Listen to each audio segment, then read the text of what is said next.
Hey everybody, welcome to another Legacy Enchantress video. This is Spatula of the Ages. I did make another video, but generally I haven't been playing as much on MTGO recently because Invocation isn't available and won't be until December.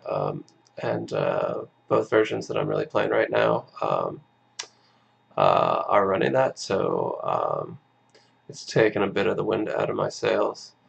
For reference,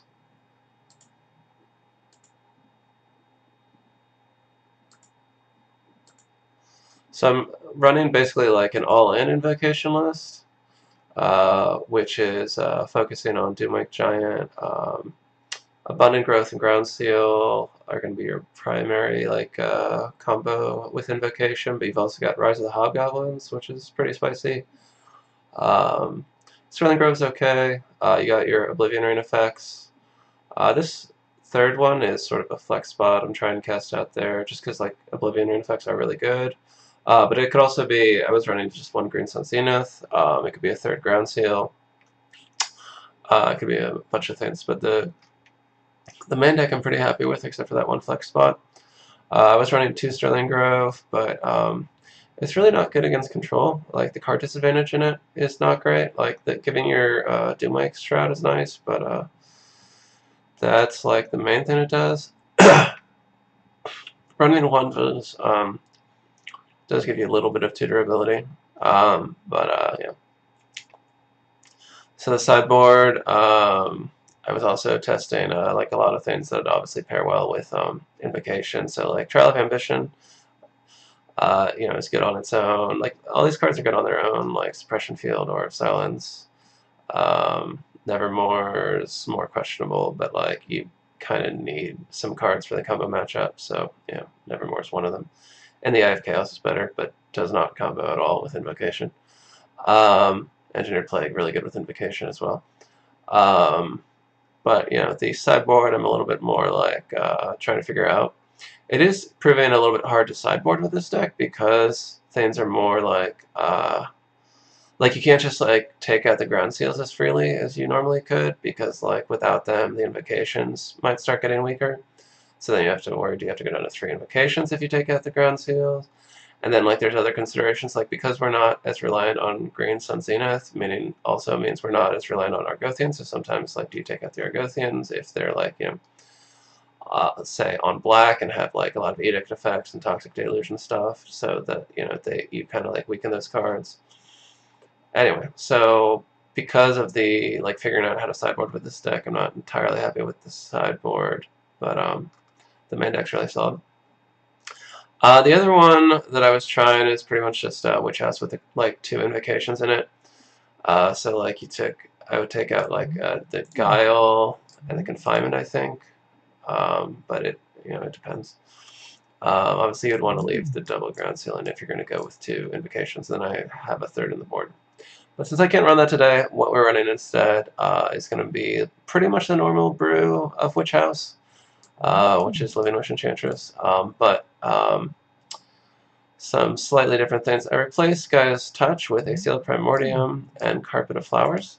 So the theory being that like I kind of want to try out like I've had Carpet of Flowers in the sideboard before, but not in the main deck. Some people have had some success with it, so we'll just try it out. Obviously, like in the matchups where it's good, and other times it's going to come out, but we'll see. The higher number of 1-drops makes me want to run the Sealed Primordium in addition to the Overrain effect, so that you have more outs against Chalice. The main deck, that's pretty much it, except a Taiga, which is another reason we cut the Guy's Touch, because now we're down to 10 basic force, which is probably still enough for a touch, but more debatable. So today I'm trying Magus of the Moon. My theory was just to like play a wish board that has some more auto wins in it, basically, like Tabernacle, Magus of the Moon. I really debated cutting Aegis of the Gods for Peacekeeper for the same reason, like cause some decks like just can't beat Peacekeeper, especially like pre-board, like Elves in effect mainly. But the flexibility of Aegis I think makes up for the fact that it's rarely like game blowing. Like most decks just have answers to Aegis, but he is flexible. He's an enchantment. He's cheap, so he also like is generally going to matter more in like incremental games. And you do need some cards like that. So yeah, so the wish board otherwise is pretty much the same. I'm still running Tabernacle, and then Mage's the Moon is the other odd spot. Like Heliod has been a more recent addition, but he's proven to be pretty strong. This is like in the spot that's been dedicated to Fatty for a while now. Originally it was Kamal, Fist of Krosa, but Heliod being an enchantment, working through like removal, like pretty much only Council's Judgment can deal with him once he's on the board. Because you're never going to have devotion, so he can't ever really be Swords to Plowshare. He can't be disenchanted, or anything. But yeah, he's proven pretty strong, so so I like him. That said, let's get into it. If you're like, I don't know if you've watched this before or not, but like, so another thing is Night of Autumn we can talk about. Like this is kind of an obvious replacement for Reclamation Sage. It is slightly harder for the mana curve if you're not on like a more heavily white deck, which House like is kind of more trying to avoid being overly reliant on non-green cards. Like I've got 4 non-green mana symbols in the main deck, and then obviously more on the board, but try not to be like you're trying to run on basic force as much. Without Gaia's Touch, obviously there's not necessarily as much reason for that, but it does give you resiliency. But if you're running without Touch, maybe it would be right to actually just like add a second Savannah or 6th fetch land. I'm only running 5 now, and then switch Direct Sage to Night of Autumn. I was also kind of waiting for the price to drop, which it looks like it did. Yeah, like last time I played, they were like 6 or 7, and I was not really thinking of paying that much for them. Or for her, rather. So she's back down to normal price. So that's good. The other thing... What the fuck? That's the wrong one. That I want to try, but I'm not trying right now, is Playcrafter as a witch target, obviously. I've wanted a witch target that can kill creatures for a while now, but none of them have really made me happy. The fact that he can also sometimes kill Jace is relevant, because I've also kind of tried to like find basically a Planeswalker assassin, mostly for Jace. Like I actually tried Mistcutter Hydra for a little while, just to be that, and like in place of Emrakul. But alright, so we've got Acceleration, turn to Enchantress, Backup, Living Wish, Seal, so this is like definitely a keeper. We obviously want to find our 3rd land, especially like a non-basic, or rather a basic. But this hand like kind of gives you your best shot against pretty much everything, except if I am against combo, I will need to find white mana for Guttic Teak, but like pretty much everything else, I'm looking at, the best start I can expect. So it'll depend on draws and what they are on and what they draw. Hopefully not Reanimator. Or if they are on Reanimator, hopefully it's mono black. I don't think black-red plays that many basic swamps. Some joker went through the fucking goldfish thing and like renamed everything with guilds. Like, I get it. Ravnica's out, but like nobody fucking calls it Rakdos Reanimator. Well, I mean, it could still be black-red. Let's hope it's not. I mean, that taking the Zenith also makes you think that it's Reanimator, because like they could be worried about scavenging news.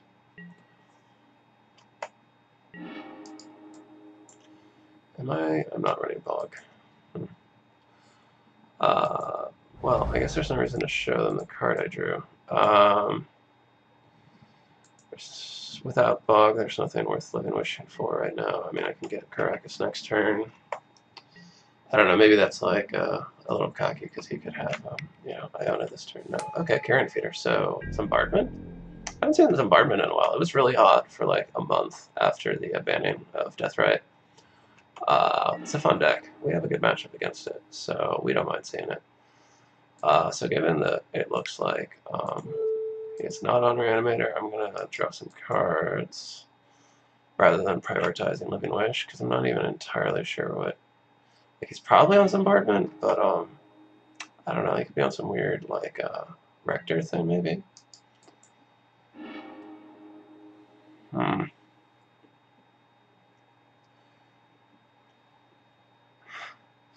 questioning which land to put the Wild Growth on, yeah. I don't put him on Wasteland and he missed a land drop, so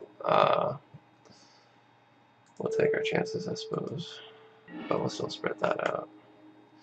Okay, well, no reason to let him potentially snag the grass, because it looks like no matter what he's on, grass is going to be good against him. Well, you know, unless he's on Rector, in which case it's terrible. But, you know, against Zombardment, grass is really, really good.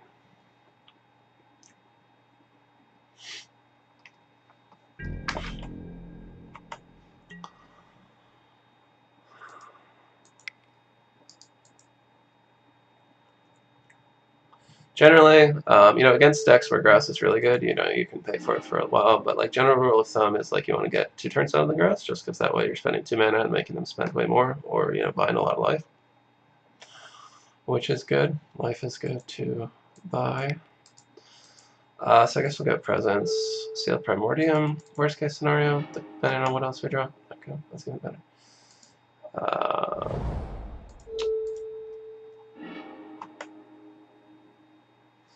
Do we want to play this? No, we want to just keep accelerating, I suppose.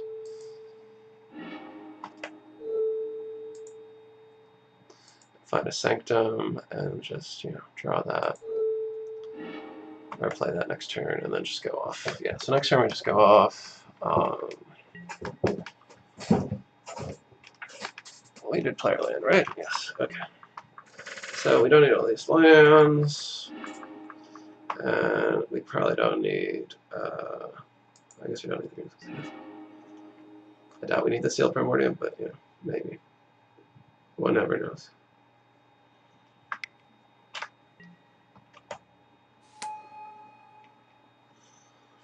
So, I mean, I'm going to assume that he's on Zombardment with sideboarding, because, like, this is all we're going to see, because I'm about to just go off here.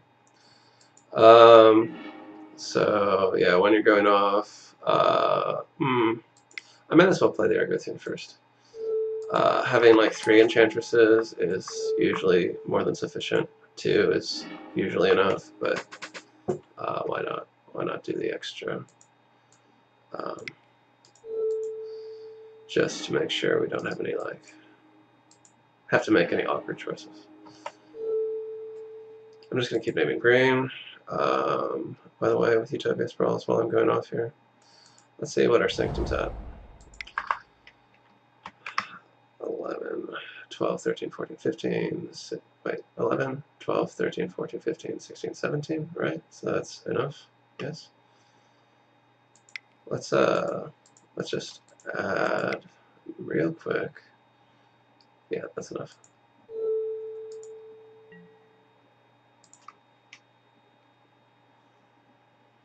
Where you at, Emmy?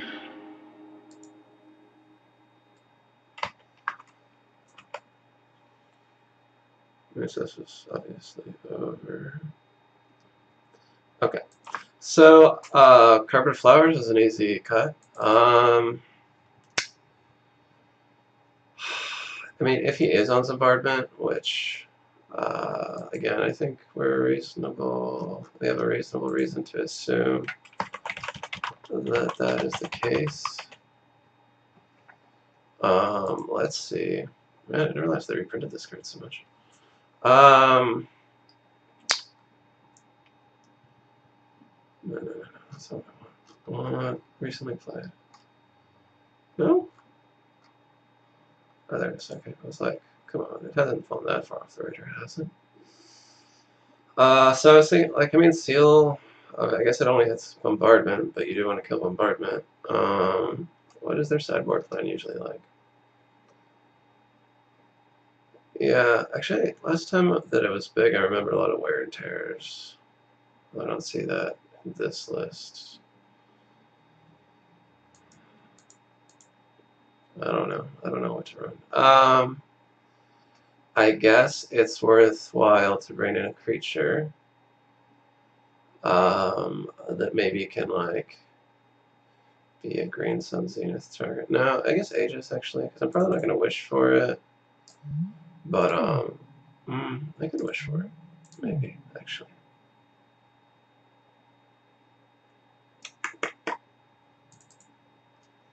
I don't know, man. Maybe I just want to heal out, I guess. I don't know. I was thinking I'd like a creature that could die.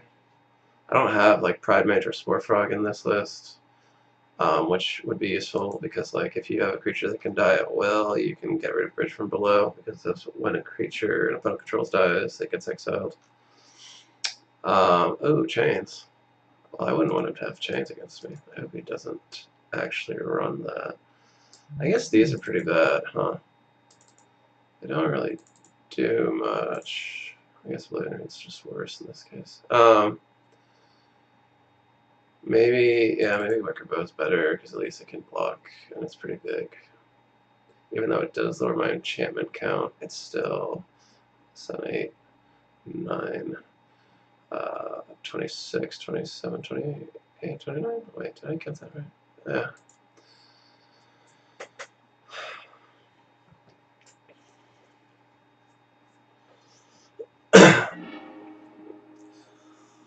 Ah, man, that's a weird hand. I guess you keep it. I mean, it's got a turn to Enchantress plus Grass, which is really solid against him. The Double Sanctum is super awkward, but I guess we could have a turn 3 Doomwake, depending on what we draw.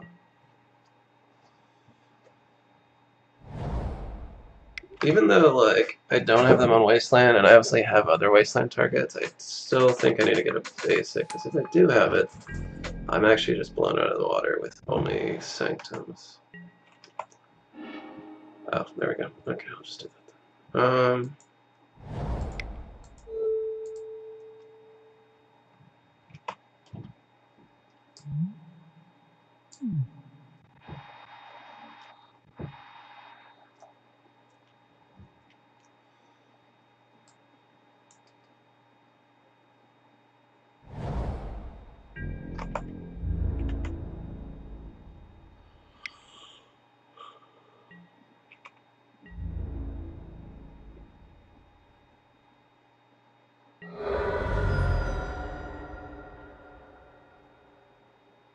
Surely he's got more than that.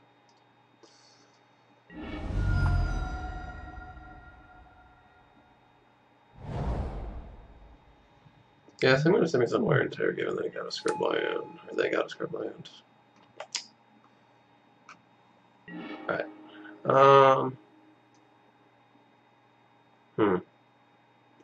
I think I might want to just play a Forest Utopia Sprawl first, because I'd like to cast Doomwake next turn. Given that I've got the White from the Sanctum, I'll just go ahead and get a basic here and name black with the Sprawl. Use that black for the Argothian and then Grass. Like so.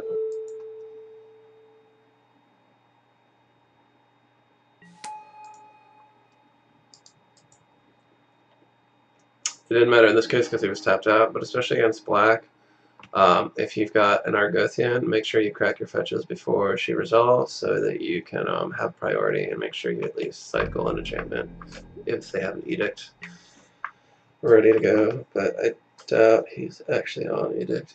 He's probably on word tear. I mean, they're like kind of like a more, I don't even know what you would classify them as, like an aggro combo deck. I'm not sure. Well,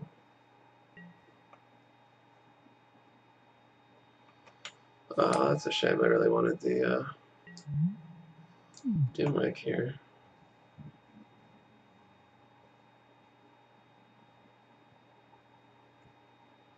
Also, now I need to draw some more enchantments because I only have one in hand, plus maybe my card. Yeah, that's a damn shame.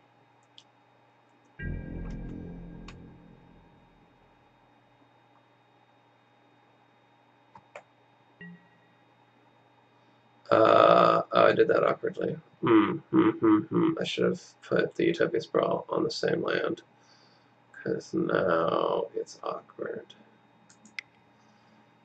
But I do need to keep that around. So I guess since the black is probably not useful, we'll just use that one. Alright, well, we made this turn slightly awkward, but that's okay. We're still in a good position. Well, let's see. We're probably going to just use this again to pay the upkeep, and we've got tons of white, obviously, so we'll just name black, actually, in case we draw like a Living Wish, I suppose.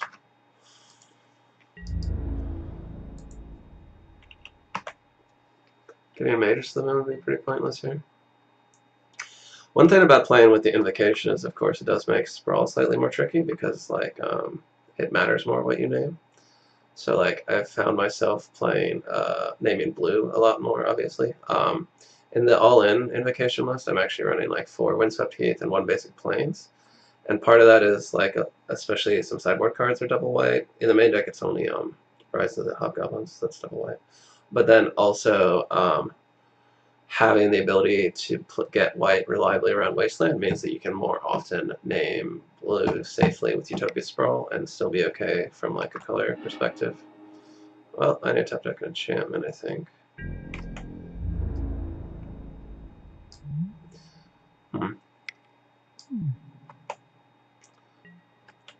You guys think it would have been right? I think it probably would have been right for him to just stack the Sculler with the feeder. I didn't even see that till just now, because it's got the separate clauses, so they could have just exiled my Doomway completely. But I do need a top deck. Any enchantment would be good, honestly, just to get the ball rolling. Living Wish would also be fine. Alright. Well, we're going to have to get Eidolon here.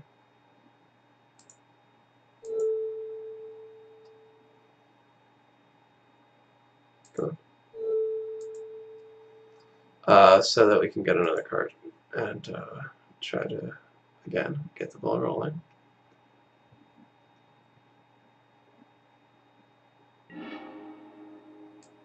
Whoa, I accidentally almost fucking misclicked. Actually, Wicker Bow is not a terrible idea. Do I have my land drop yet? I get Wicker Bow. I use this green. I'll have 1 black. I play the second Sanctum.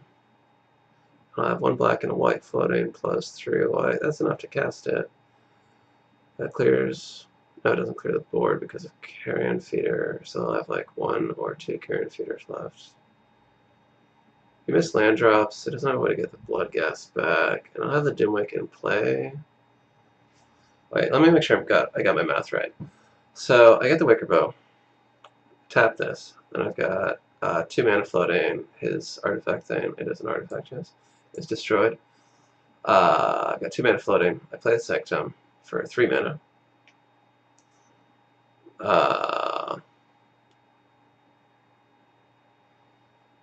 Yes, I've got 5 mana. I play the Doomwake. I draw 2 cards. I kill, or I reduce this board. I don't technically, I guess, kill anything. Yeah, I think that seems pretty good to me. To me, that seems good.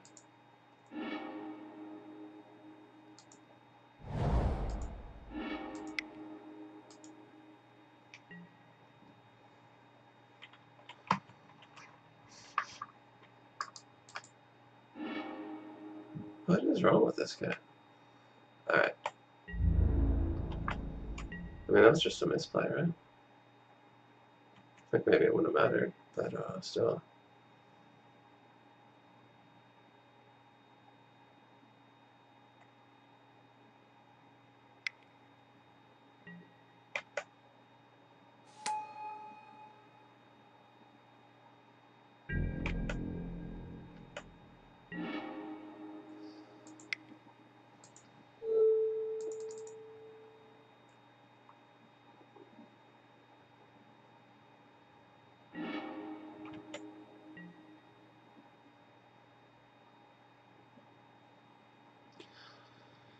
Sometimes I've seen them play like that red spell that like you name a color and it does X damage. So I don't want him to like kill all my Enchantresses.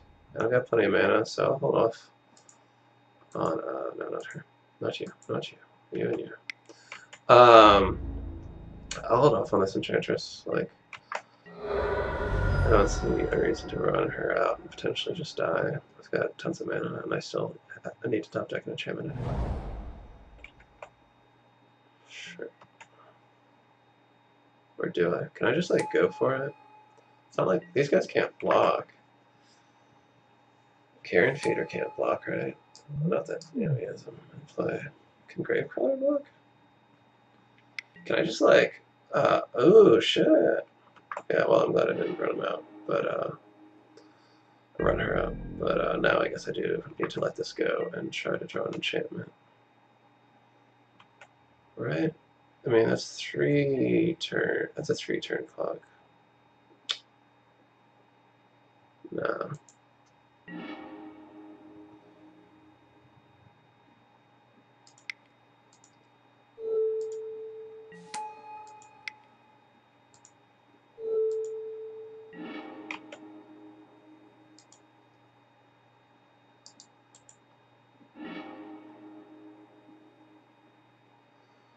Did I already get the Eidolon?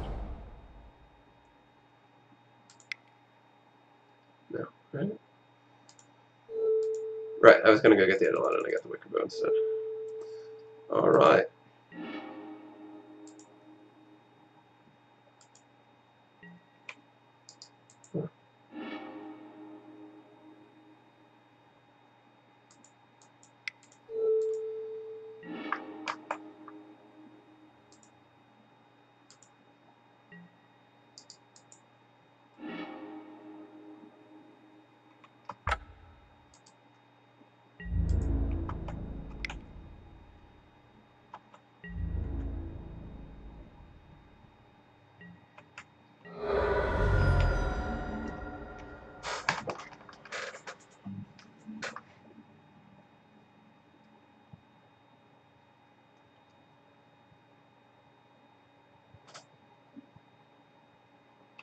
Okay. If he had played that right, his Bloodghast would actually have haste, so like a land might save him. But because his Carrion Feeder would have been bigger and dealt me at least 3 damage, right? Anyway, so that was that. Zombardment is a pretty favored matchup.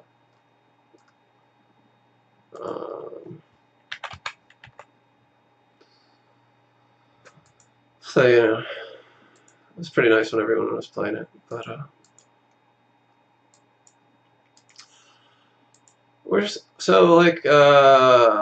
recent metagame shifts, I guess. Like Grixis Control being so popular is really nice, and Miracles too. Those are both Grixis Control, especially, is like 80% or something. It's really, really heavily favored. Yeah, I'm 25-5 against them. Miracles is more like 70%, but still obviously heavily favored. Most Delver lists are about like 65%, just because sometimes they do just have like their best hands against you are like a single threat and a bunch of disruption, especially if they're on the play and it's like a Delver and it flips. Death Shadow is like a little better because like most of their threats are just completely stopped by Elephant Crest. Actually, like I mean that's kind of true of Grixis as well. Like Canadian actually can be slightly trickier, but it's helpful that like Stifle's generally pretty bad against us. Anyway, and then like lands is heavily favored. Death in Texas is favored, but not that heavily. Eldrazi Post isn't. Eldrazi Stompy is like slightly favored. Post is like 40%. Stake and Shot is like 50-50. Elves is like 40% also. And then like Rakdos Reanimator is like fucking 20%. Rakdos Reanimator. Black-Red Reanimator is like 20%. So that's just like our bane, the thing you're trying to dodge. If you're playing like a non-Living Wish variant, you have room for ley lines on the board to make it like more like 40%. But still. And then like the deck's a little bit lower down, like Ant is like 35 to 40%. It's not great. Actually, I've been having more trouble with the Invocation list because losing Green Sun Zenith hurts here probably most of all because you lose Gaddock, which is like one of your biggest outs against this deck. But against Infect, you got In the Eye of Chaos, which is just really, really good against them. 4-color Lobe is a pretty good matchup. You mainly just have to watch out for Liliana of the Veil. It's like a really good card against us. But if they don't play her early, and like especially like if that's all that they're on, then it's like pretty easy to get out from under her. But she's good at burying you if you're already in a tenuous position. So that was a Mulligan, obviously. It was just 1 Sanctum. I think I have to keep that on top because I need to play one of these on my turn 1, and then I won't have any enchantments left. Which is not a great position to be in an Enchantress deck. You may surmise. So I doubt they're on Chalice.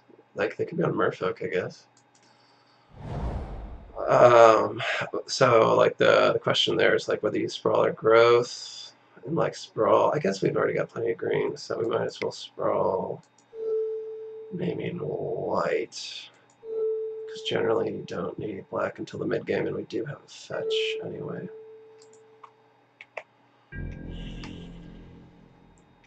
Obviously, either of these is going to reveal what deck we're on, whereas we don't know what deck they're on, except, you know, we can exclude some possibilities.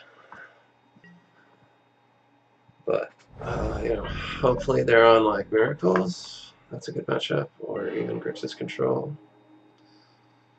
So,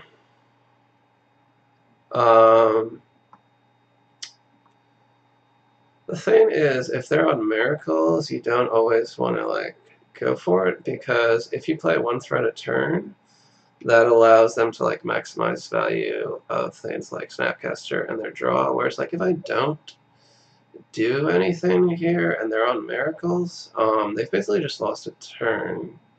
It's like the best thing they can do is Brainstorm.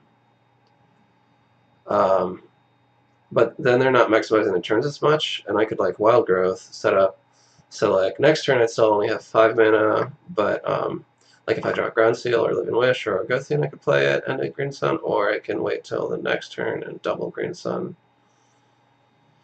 It's debatable, because you are giving them more time to draw, but I do need to do something though, because you know, if it is Miracles, we often go to time. I'm just going to go ahead and do this and pass.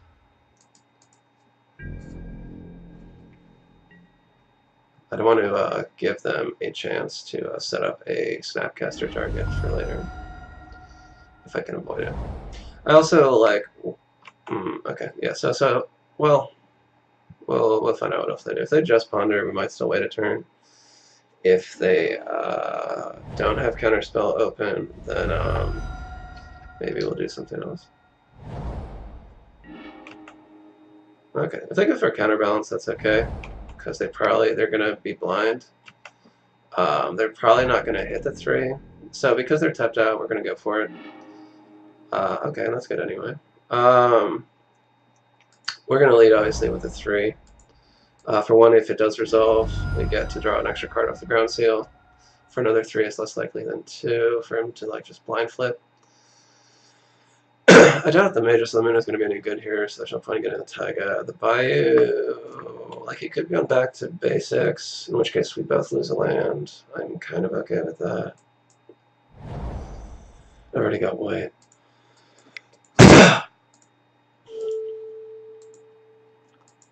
So if he doesn't blind flip here, he needs to force. Okay, good.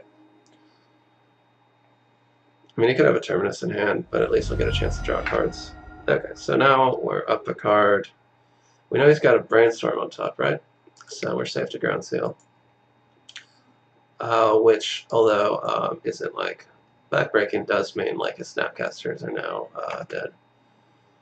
Unless he like has unexpectedly absent or something.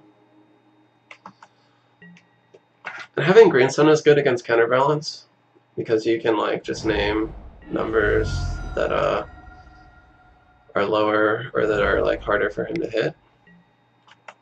Okay, he's tapped out anyway, so he's still blind. So I'll probably still just name 3, or x equals 2.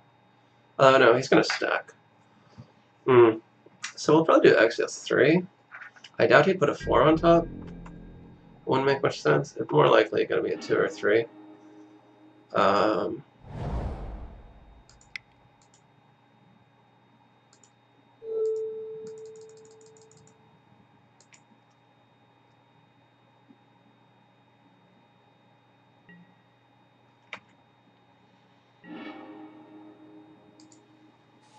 Now, that said, we do need to like hope that he doesn't have the Terminus this turn, and maybe has to set up for it. Because we don't have that many. We're not drawing like tons of cards here. Yeah. Well, we have the Wish, although Wish is a little bit vulnerable to counterbalance. Because even if he doesn't have the Terminus, you know, he can actually just counter Living Wish, and I don't draw a card. This is a sort of a tense standoff, actually. Like, he's got some of his stuff going, I've got some of my stuff going, so he has more cards in hand, but yeah, I don't care about cards right now. Hopefully he's got a bunch of dead cards in hand. Is it Terminus? Yeah, it's Terminus. Alright.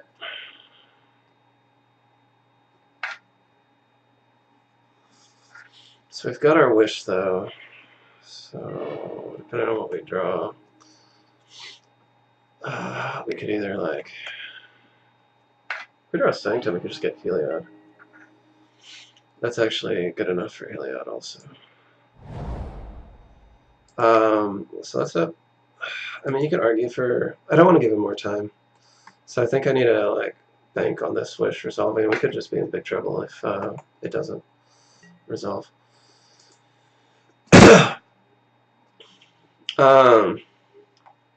Yeah, we have to get Heliod. There's nothing else that'll do anything here, and hope that he doesn't have another force or counterspell.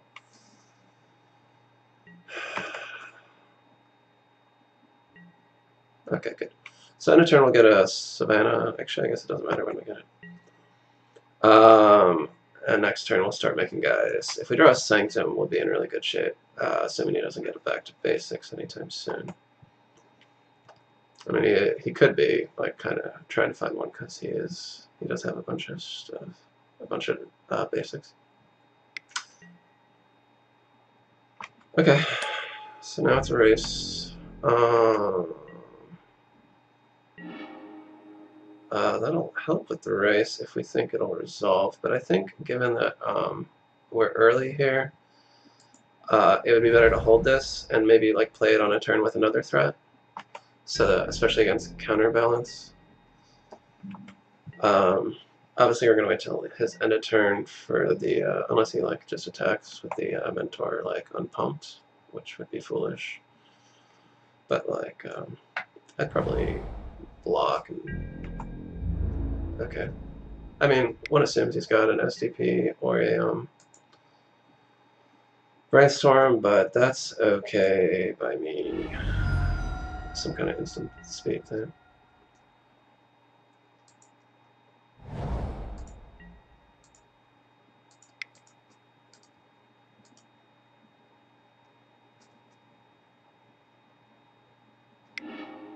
Sure. I mean, so that's fine. It did cost him a card in hand. I mean, like, you might argue it's a dead card, but like he doesn't have dead cards because he's got Jace active, so it still cost him a card. And it's basically meaning he's reduced from doing 2 damage to a 1. Again, what we actually would really like, so I'm just going to play this because like if he counters it, I don't care, and if it resolves, I'll just see what the next card is. What?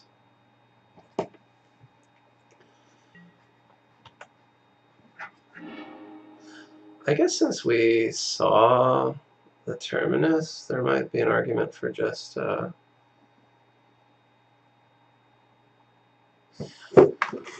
assume he's got like a force in hand. But let's see.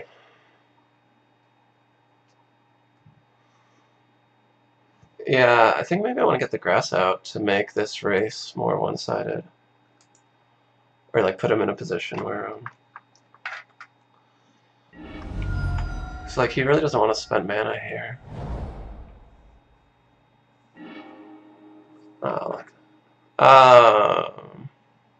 still he's probably got a force. Yeah, that's fine.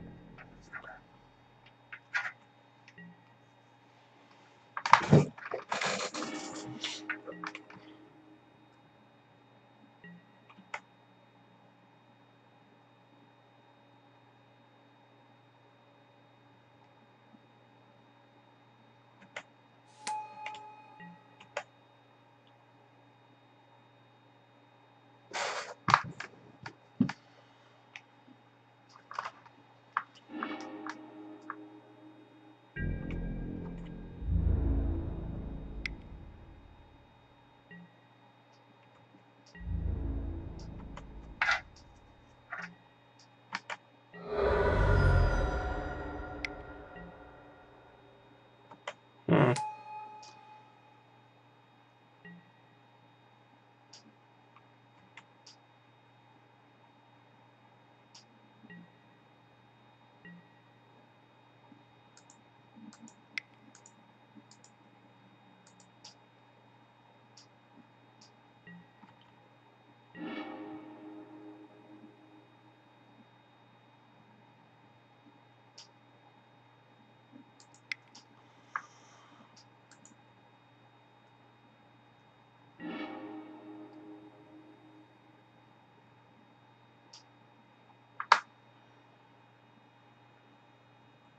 So we've got 1, 2, 3, 4, 5, 6. Mana.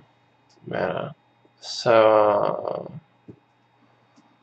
let's see. There's not much point in going after the chase.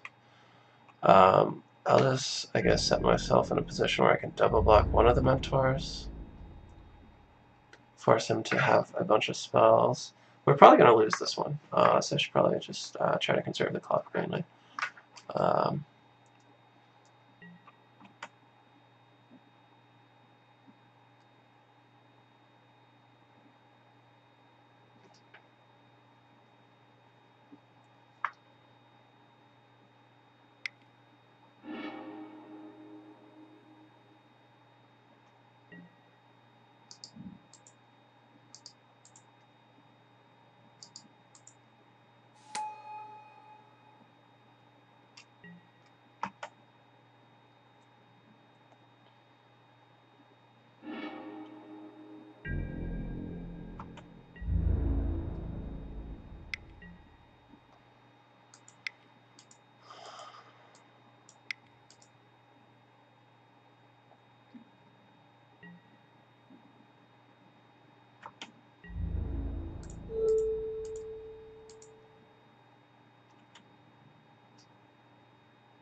Wait, is that lethal?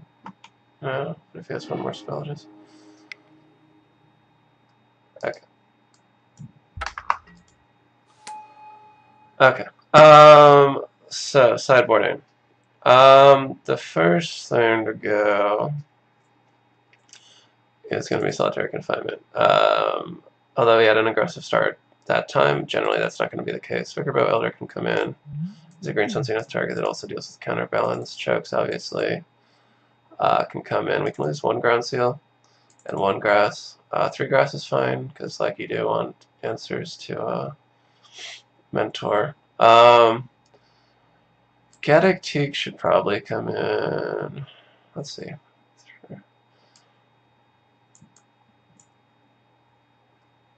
What's our enchantment count? 16, 17, 18, 19.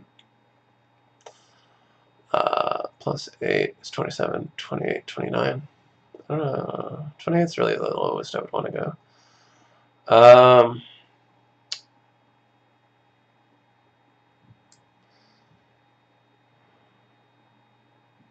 Okay, I think another wild growth can come out for seal. Um, hmm. I mean, our curve is still light here, like 27 cards we can cast for 2 or less. And we do still have like 26 mana sources, 27 really with Carpet. So that should be sufficient. Yeah, let's run that, I suppose.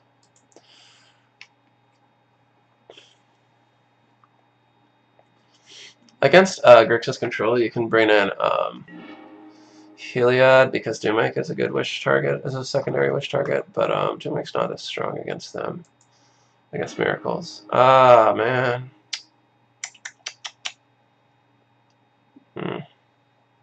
You can't keep that. Alright.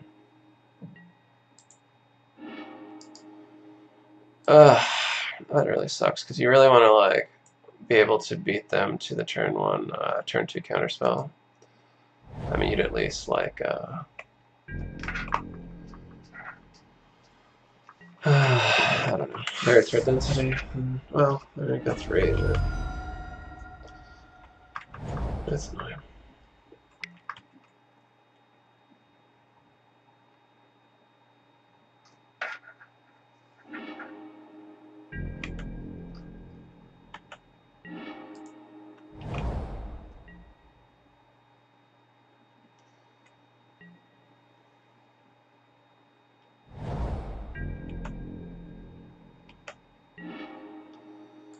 Since I already have like a bunch of spells on reserve, I'm kind of okay if he does have a counter spell, and again, he just might not. I don't think I want to do the Zenith because like I don't want him to be able to just like play a Containment Priest and also start a clock. If he has an answer for this, that's okay.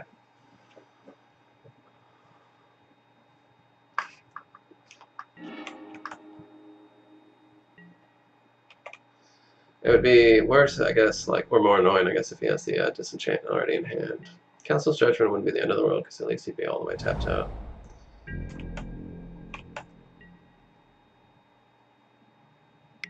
An advantage. Okay. I'm going to hold on to my fetch lands as long as possible, because they can be useful against Jace. Yeah, I was hoping he would let this resolve. Usually they do, because like they're thinking they can just kill it with whatever, because it is very vulnerable, but like it drew me a card already, so everything except Snapcaster is going to cost him a card.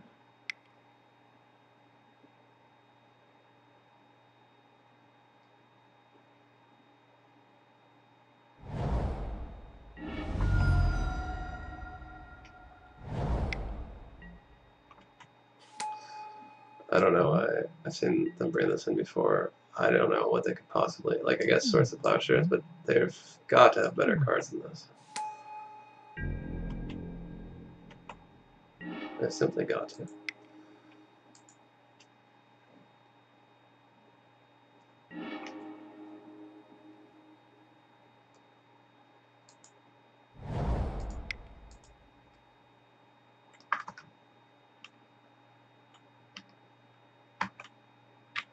What am I doing? I'll just go to the second phase.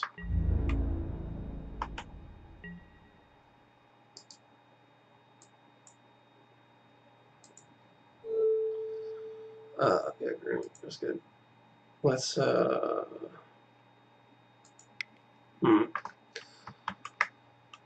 guess you can serve green mana. We still need to use this Sectum early.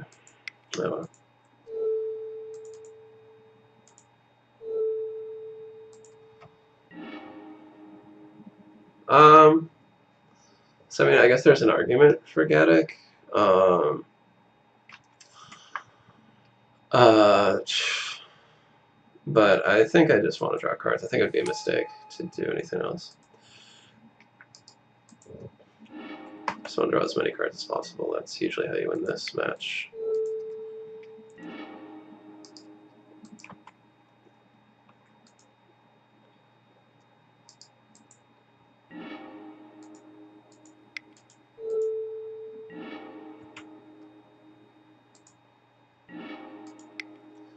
I think I want to get the ground seal out, just to shut off Snapcaster, possibly Surgical, I guess.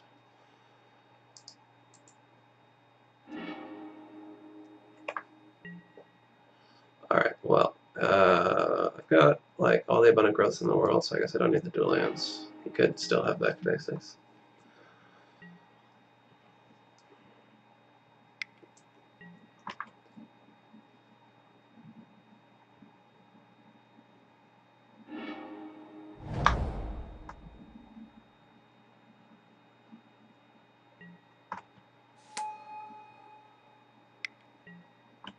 Sick.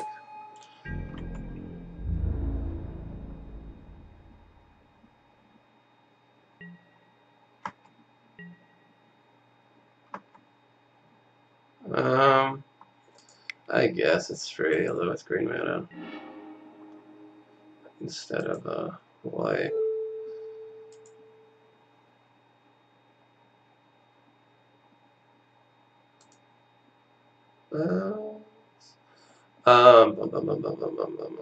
Think. Yeah, whatever, I'll just go off. I was thinking about whether I wanted a third Enchantress. I kind of do, but I've got a lot of wild growth and a lot of abundant growth, so just tons of gas, really, overall. The state of gas is very high right now. High gas state. I mean, abundant growths are also mana neutral with Sanctum out. Sure, why not?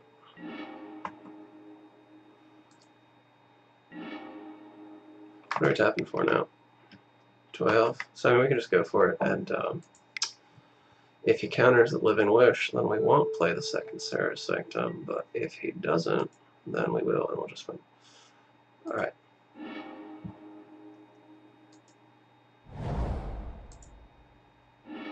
Did we even need to do that? Yeah, we did. Okay. Yeah, okay. Bum bum bum bum bum bum bum. Being on the draw, I think I actually want the wild growth more. I think I'll still just have the, because the Carpet of Flowers is like already better than the other ones. So I think I'll leave it like. Do I want to cut the Gaddock? If I'm on the draw, like I'm most likely to get him out before Jace. I mean, I can still wish for him. Maybe I want to cut Doomwake, but if I've already cut Confinement and Grass, like I want the Doomwake more, because even though he's more vulnerable as a threat, he could also be an answer, so that makes him good. Maybe I want to. I guess I'll cut the second Seal of Primordium because I've already got Eidolon or Wickerbow plus Living Wish plus Green Zenith plus these plus another seal, so that's like a lot to deal with. Permanence. Man. Gaddock can be really good against them, but he's also not an enchantment, and he's also.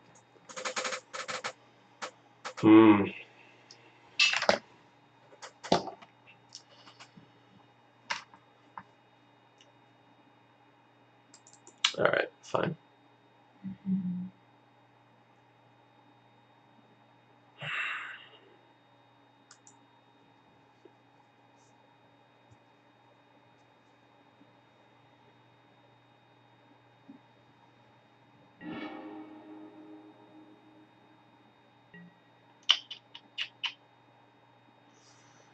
Pretty debatable. So like if I don't draw a land, I've got Argothian and Ground Seal, so then I've got like 1, 2, 3 cards to find a land, plus 1, and then I only miss 1 land drop.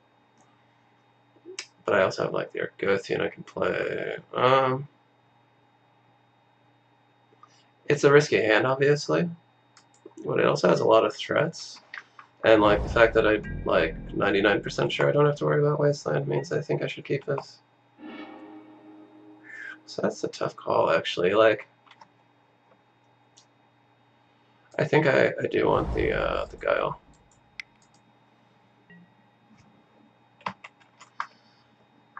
Could be in a rough state if he disenchants this, though. Again, I guess Well, he's a lot less likely to disenchant the Wild Growth, is one thing. Okay.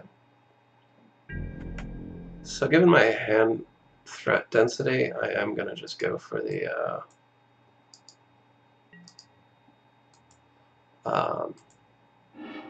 Jesus, okay, well there's lands.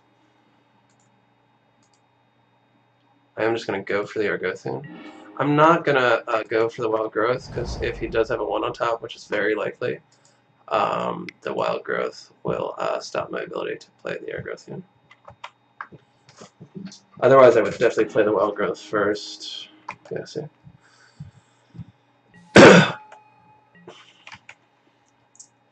To try to get more mana out, especially like knowing that there's a Sanctum up top.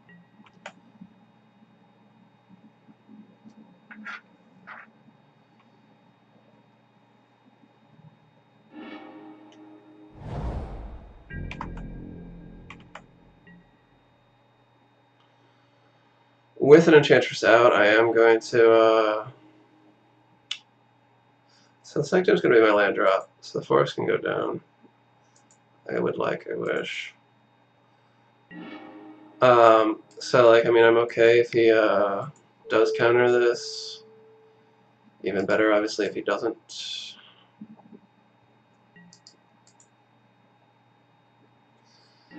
So I did brainstorm. What would you put on top if you were this guy?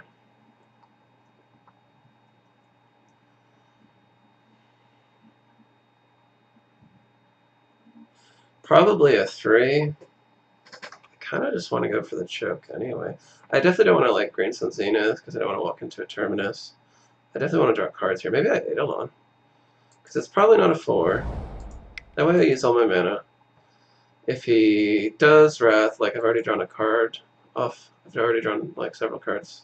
So I'm okay with that. Yeah, like I really doubt he would put a 4 up top. Alright.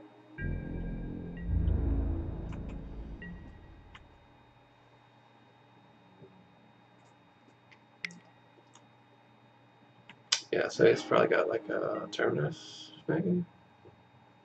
Sure.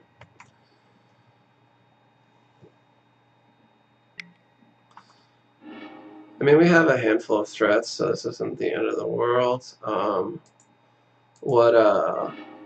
Loss of mana actually hurts. Probably more. But we do have a chance to choke here.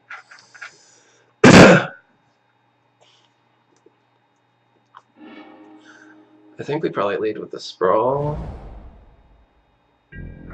See if he counterbalances. He doesn't have a ton of cards in hand. Still gonna avoid putting things on the Savannah.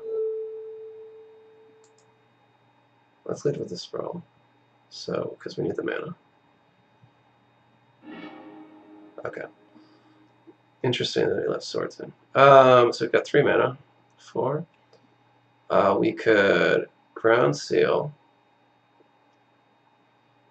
He's probably not going to counter it. If he does, well, if he maces and then like gets lucky, that's annoying. But more likely, he has to let this resolve, and it doesn't just blind flip into it. And then we can choke or presence. Since he has the ability to go, you know, what's her name? Containment Priest, I don't think I want to Great Sun Zenith. Besides, we might need it to fight around counterbalance later. I could just choke here. Although he's got disenchant mana open. I mean, obviously either one can be disenchanted. But I'd like to like catch him when he's tapped out for a Jace with the choke.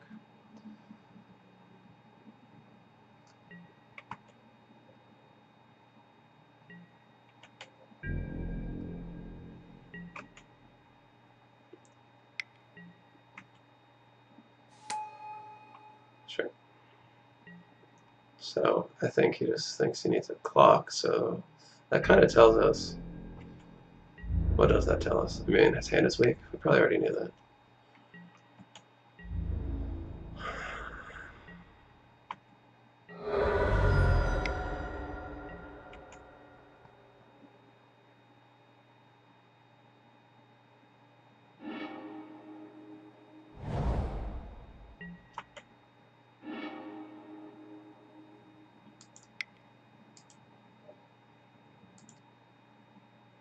Let's lead with Living Wish. See what's up top. Okay. And let's cast the free spell.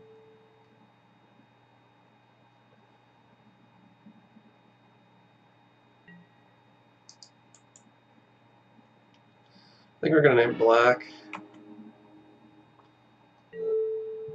Because we don't have any black, and we don't want to draw cards we can't cast, even though we've only got the wind. Again, because he has Containment Priest open, I'm not going to go for the Green Sun yet. We've got to... We haven't done a land drop yet. So the priority is... Let's choke.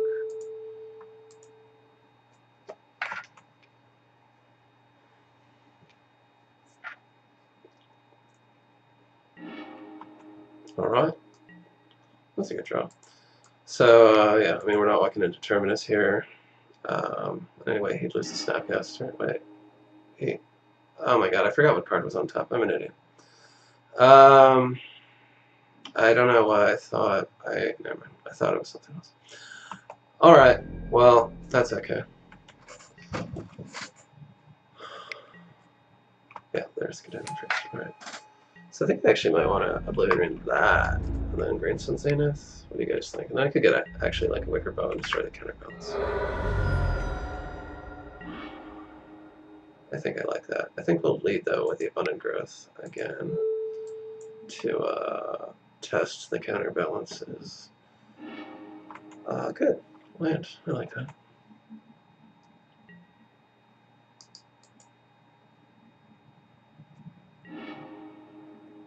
I like that as well.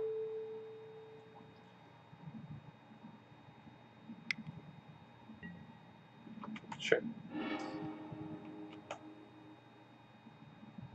Sure.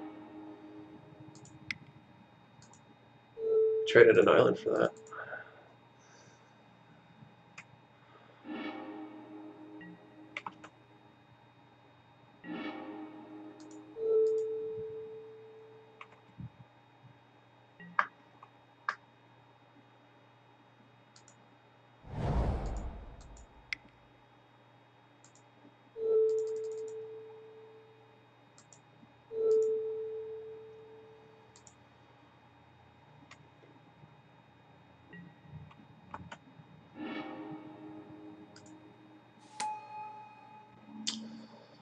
So we can hold off on the moment for this, just as long as we don't press 6, we're good. Yeah, next turn we'll get Wish for Heliod.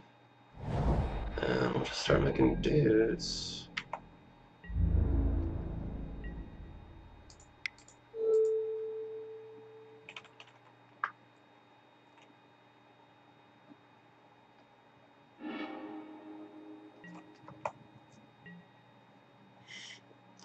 Alright.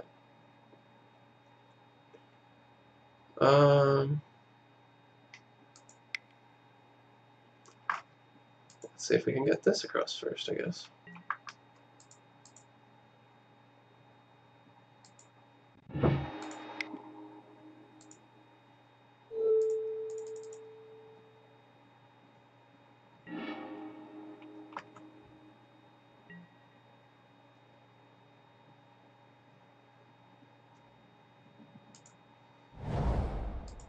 I think I'll just make a guy, and, no, doesn't make sense.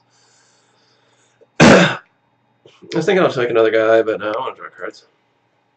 Drawing cards is good, especially in this matchup, more than any other. That's nice. That's a good card to draw.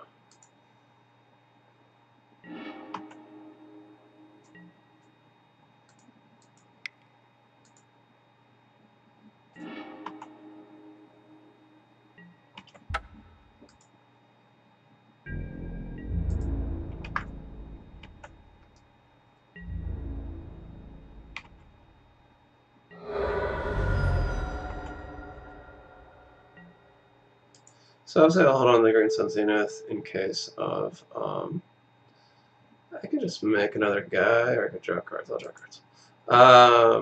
In case of,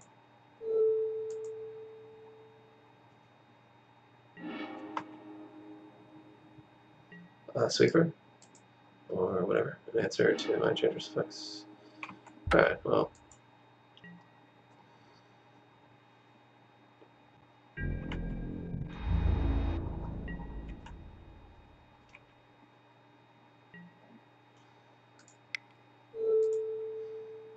Given that we actually have a good use for the white mana, it definitely makes sense just to pay these, especially since they're mana neutral.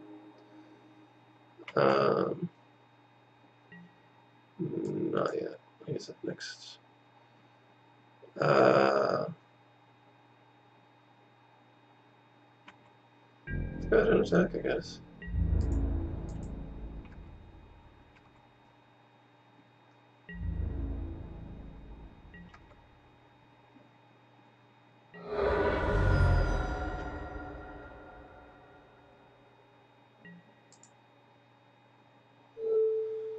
Sure.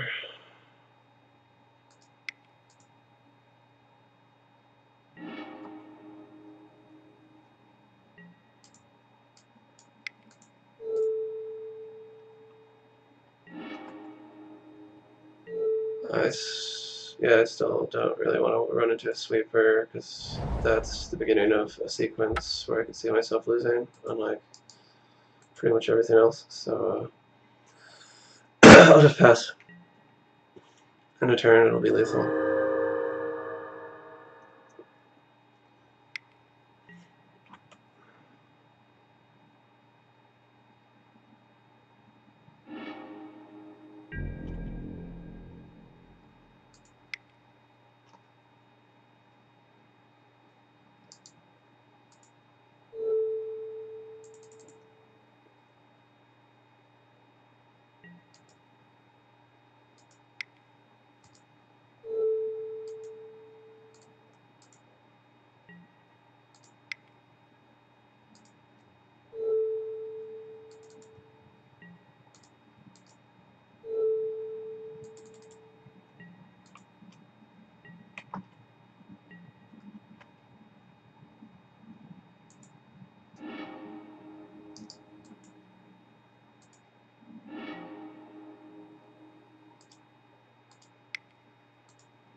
So you gotta brainstorm it at a terminus. Is he? Doesn't look like it.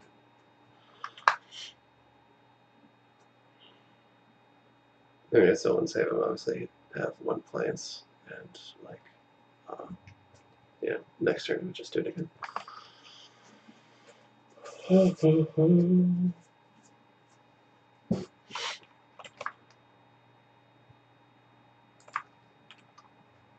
The first card was terminus. What first card? Then why not cast it?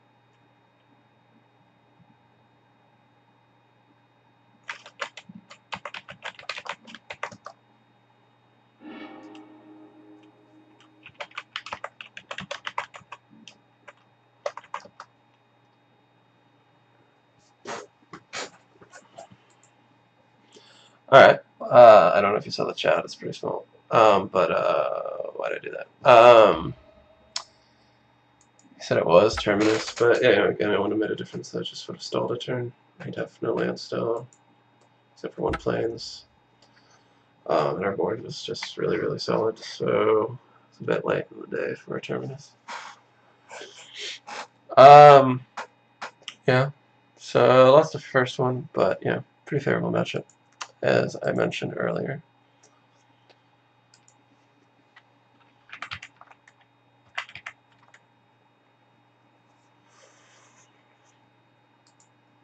Carpet was good there, obviously. Would have been much worse as an exploration, would have been still worse as Guy's Touch. So that's true. But again, I'm still not sure because it's not like you auto beat the non-blue decks. In fact, generally the non-blue decks are the ones you have more of a problem with overall, I would say, on the aggregate.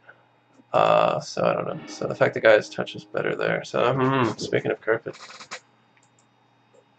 I mean, you have to keep that. I'll lead with the Sprawl, because, like, I want to encourage him to play islands, and also he might not be on them. So, that said, though, color doing him. I guess white. You do have this abundant growth and the carpet, but he could play Chalice, and then, like, if I draw Oblivion Ring, I can't play it. Or stuff. I think I've played against this guy before.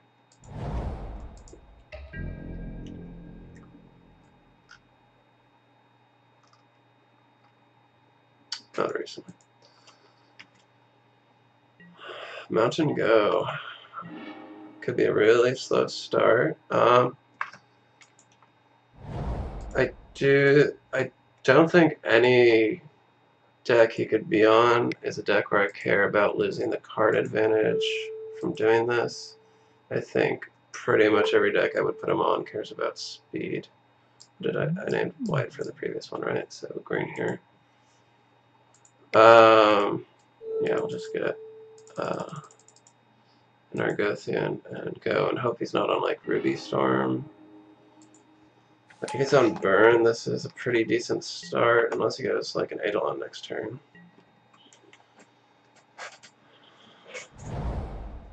He didn't. What is he on? He didn't end a turn Lightning Bolt. He didn't do anything turn 2 like a Ruby Medallion or nothing. Mountain, go. Like, it's absolutely not Burn. It could be Goblins. Maybe it would be good to like try to find this guy's previous games. No, that's a different UR name. I mean, I guess at this point either Goblins or Ruby Storm with like a really weird hand. Of those, I'm way more scared of Ruby Storm. So I mean, I could like go Gaddock here, Living Wish for Gaddock. But then I don't draw any cards this turn. I don't make my land drop. And I'm not actually, I haven't played that much, but I'm not actually convinced Gaddock is that strong against Ruby Storm. Because they do run like a lot of things that are like 3 mana, like bonus round, and then they've got Grape Shot in the Wish board, so like, I don't know. I don't know if that's good. In fact, is it even better than Aegis? Like, probably not. I think they'd probably just both stop Tendrils or make him use a Burning Wish on a... I guess Gaddock stops whatever, like the draw discard thing, but I don't know. I could still do that if I draw land, but I'm like not really psyched about doing a play that's maybe good and missing a land drop, so that's why I did that.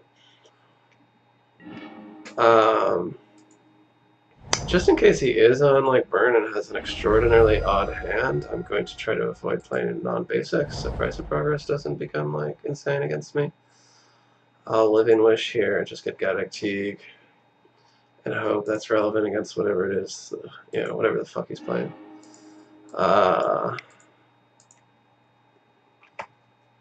Obviously, if he's on Burn, it's not very relevant.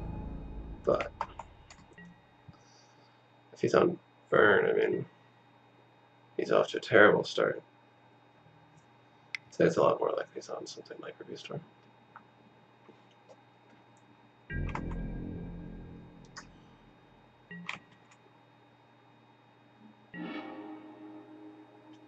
Start with the attack. I don't think life gain matters much against them. It's not like they're running ad nauseum. I mean, like, so like incremental damage is like only relevant if they've like whittled themselves down with Ancient Tomb, which obviously he hasn't just yet.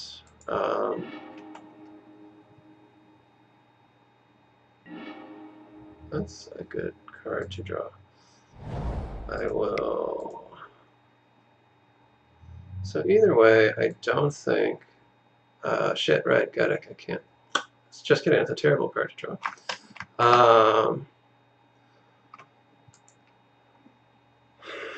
In which case, maybe I shouldn't even play that. Alright.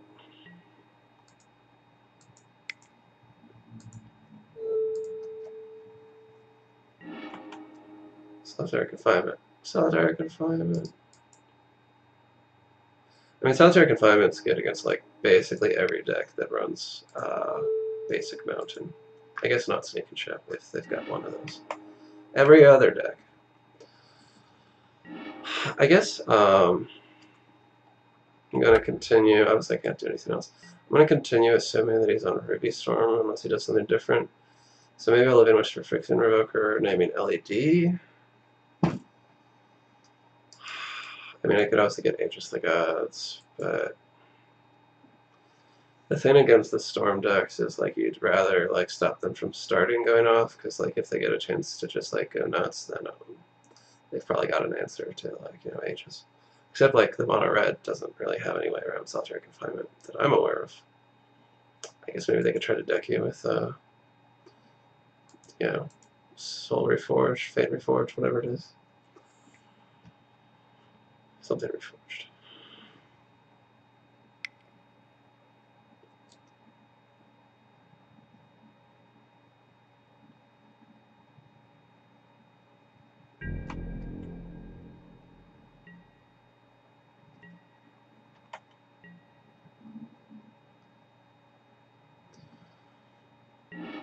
Discarded Chalice and Blood Moon, which is just fascinating because he didn't mulligan.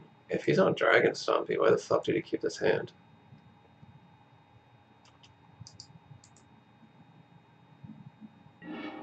Why in God's name would Dragon Stompy keep this hand? Okay. Well, I guess we just draw a card. I mean, he could still be... I think I saw like a Ruby Storm list that was running one of these. I guess Blood Moon. I don't know if they'd run Chalice as well. Because, like, what would they name? Like, one stops Rite of Flame. Is that it, though? Maybe that does stop only Rite of Flame, and, like, they can still... I don't know. But I guess it also, like, makes sense in a situation like this, especially with Living Wish, to play around the deck that you're more scared of. Like, if this is his start with Dragon Stompy, I just, like, kind of feel like I've already won. The only thing I could think I could lose to with this is Ruby Storm. So I'm not necessarily going to play around like Dragon Stompy when they've just got an abysmally bad hand. And Gattaca is actually really good against Dragon Stompy anyway, because it stops their Planeswalkers and you know, Fiery Conclave or whatever it's called, Confluence, Fiery Confluence, which also means I'm safe to keep playing Enchantresses, running them out into the grinder.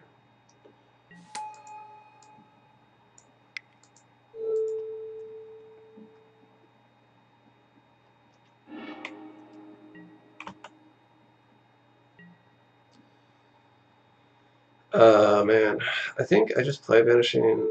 God, I mean, obviously I wouldn't want to play Vanishing Light, but it's like, I don't care about any permanent he'd play right now. Because, like, if I get another turn, I definitely just win. So, and I've got lots of white mana, so, that's why I'm doing that. But I'd really like to draw, though, of course, a Solitary Confinement, just to be, like, really safe. Feel safe and secure in my bubble. So speaking of which, I think I was gonna get Revoker, right? But I fucked that up. I got the Aircut thing. Yeah, I think because I kind of figured he's on... I should have gotten Revoker. Oh well. That was a mistake. Man, interesting. Hang on, I guess I finally play this Carpet just to draw cards. Seal's not terrible to draw against Ruby, Stompy, Ruby, sorry, mixing them up now, Ruby Storm. So at least I will have something instant speed to do if he devises like a Ruby Medallion or Helm of Awakening and starts going off. So that does make it harder for him. And we've got the Gattaca, but I would obviously prefer to be under Solitary Confinement.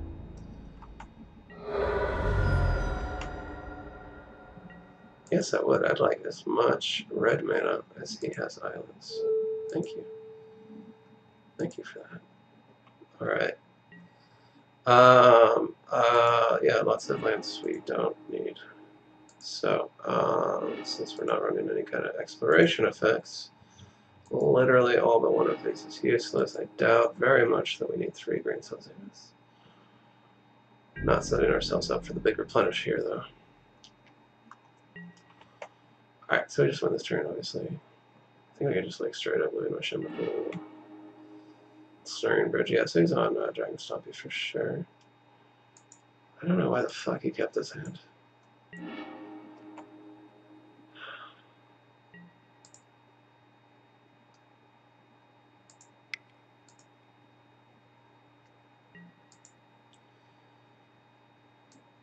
Oh, almost got the wrong thing. Well, so despite the fact that he wasn't on Ruby Stompy, like Edictig is good anyway. So, but it looks like he just kept an incredibly risky hand and it didn't pay off, which seems wrong. That you keep a hand that literally can't cast anything, especially like a hand like Dragon Stompy that's so dependent on a big turn 1 play. But hey, I'm not an expert.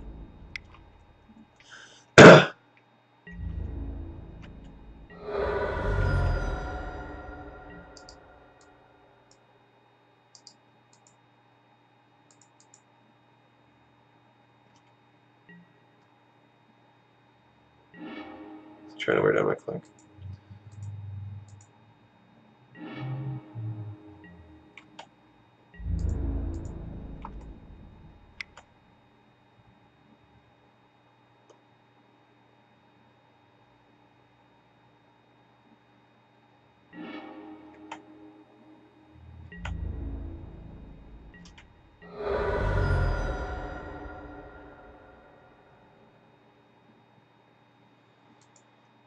Alright.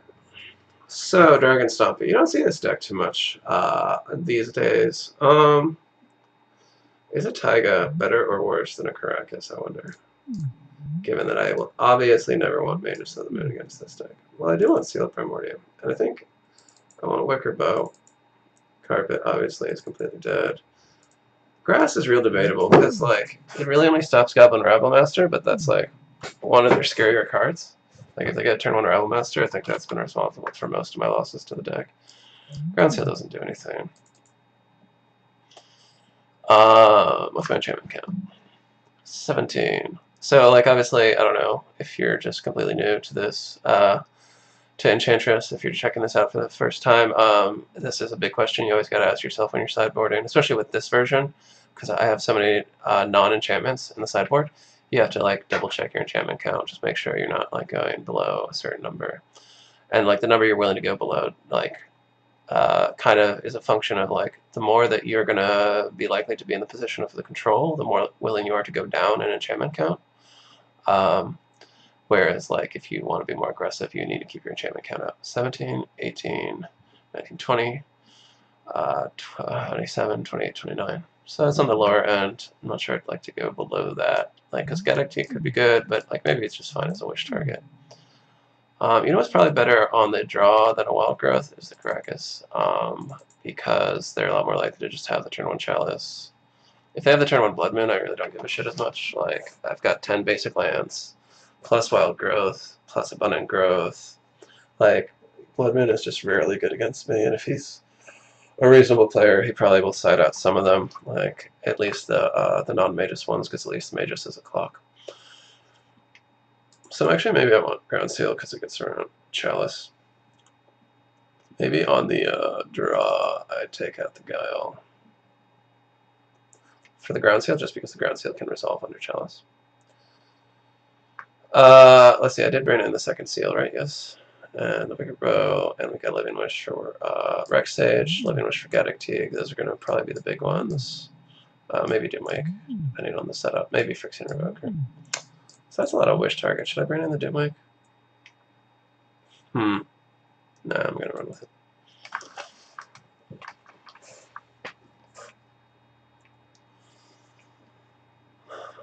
Bum, bum, bum, bum, bum.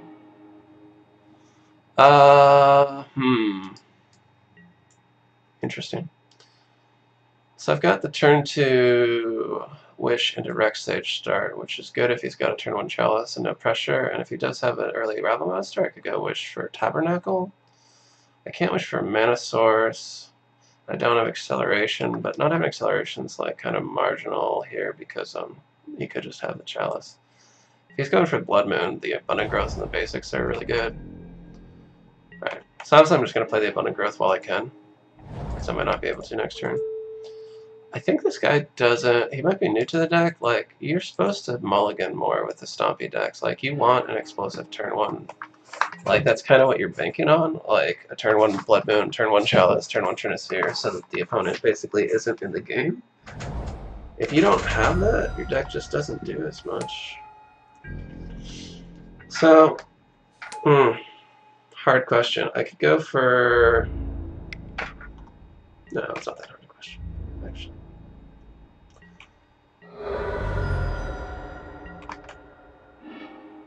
I was thinking that I had Wild Growth, but I do not. So it's not that hard a question. I'll just, if I live in Wish for Tabernacle next turn, I can, like, Tabernacle and draw a card with Ground Seal. Or actually, what I could do is, like, Tabernacle, Abundant Growth of Tabernacle, then Ground Seal. Yeah. Is it?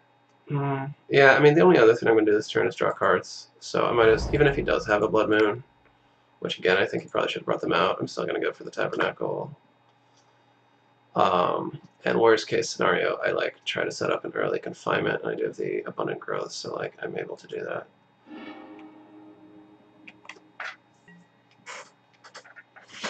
So I'm obviously going to take a big hit this turn, but next turn. Okay, so then we're just going to confinement, I guess. We kind of need to gauge his clock here, actually.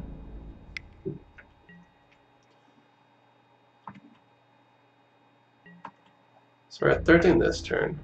Next turn we would take 8. We'd go to 5. That's like, if he has another Rabble Master, no, we'd be at 5. So if he has a Fiery Confluence, we'd just be dead. So that's the question. Do you... I mean, this is a really solid hand, actually. Like, we can, next turn, lose a land, or Gothian. Like, if he doesn't draw, like, a Trinisphere or a Chalice here, we're actually in a pretty good position to just, like, keep this confinement up. So I think we're going to go for it. I believe that that is correct. Because we have the double Enchantresses, and we have the cantrips, so we'll, like, sack a land this turn, and hopefully, if he doesn't go, like, any kind of taxing effects, like, I mean, he could have a lot of dead cards in hand right now, so he could have, like, Confluence. Card's not quite dead, but it doesn't help him this turn. Yeah, more moon effects that don't do anything. Another Rabble Master, yeah. Like, so at this point, we're just scared of, like, Chalice and Trinisphere.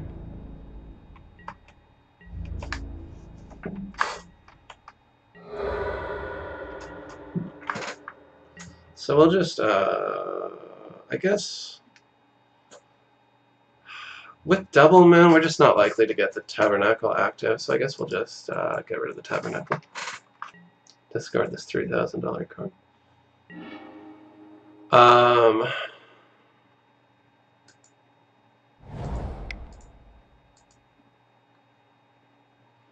Now I could Confluence or Kozilek's, whatever. We will get cards off of it, and him having to use a Confluence and also like killing a bunch of his guys. It's okay too, and we'll still have. Oh, good, we got another Enchantress. Plus gas. So yeah, so that's a pretty good. That's good. That's a keeper.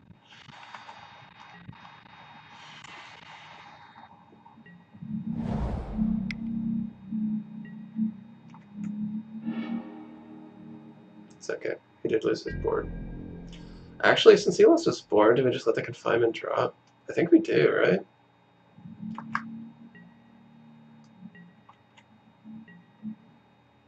Yeah, I think we don't care anymore. Like, even if he plays another one, we're gonna have an extra turn. Yeah, we'll just let it drop. And there's the grass.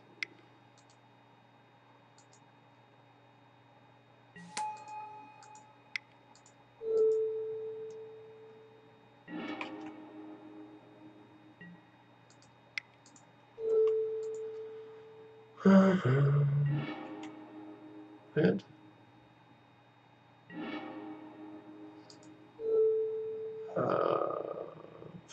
We still might need the abundant growth.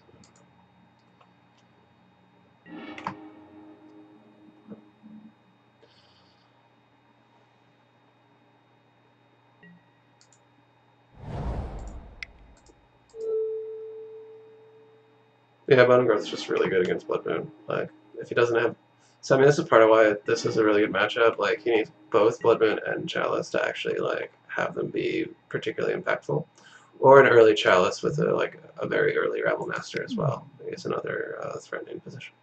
But like, I guess actually I do care about Confluence. Maybe I should have let the confinement drop. But no, okay. So I guess maybe prioritize Gaddock here. He is still on the board, right? I didn't bring him in? Yeah, okay.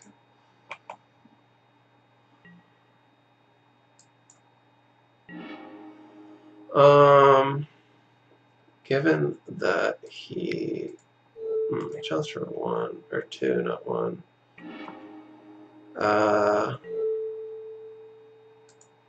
We just want green because we got all the abundant growths, so we're good there. For other colors, that is.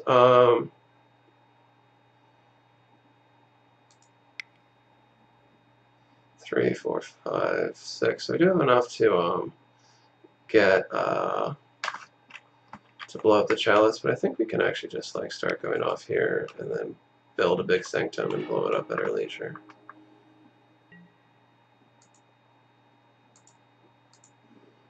Play this here mountain.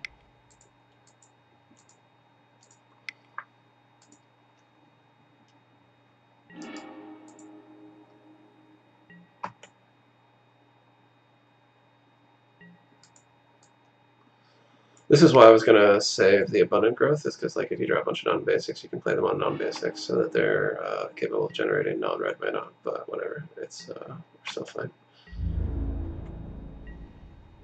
Obviously, we don't need this fetch land; it can go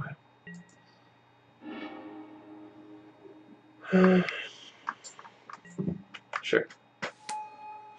I don't think he sided very well.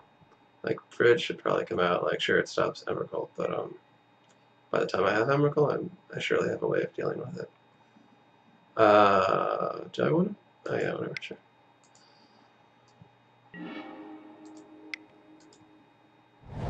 Ah shit, that's not. I meant to press the wild growth. Shit.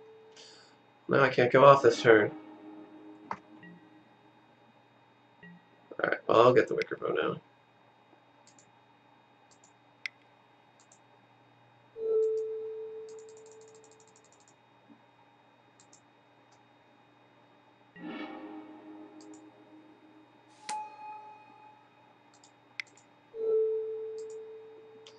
Kill a Chalice, play a Seal, and win next turn.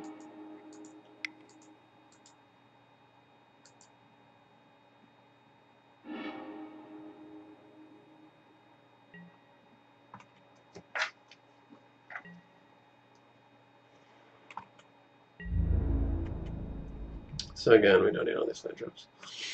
And also then on basics that aren't Sanctum can go away. And I don't need this Argothian either.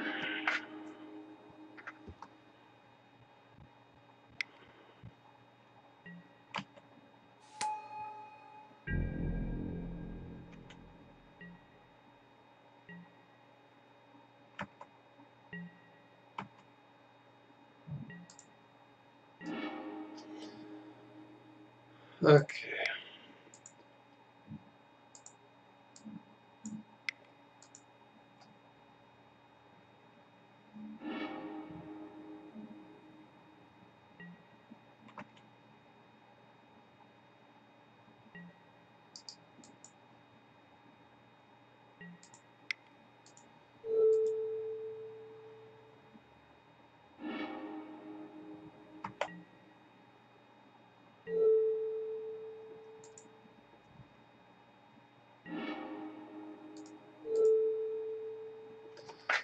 Yeah, so we're just gonna win this turn, obviously we're there, waiting for the Sanctum. Yeah.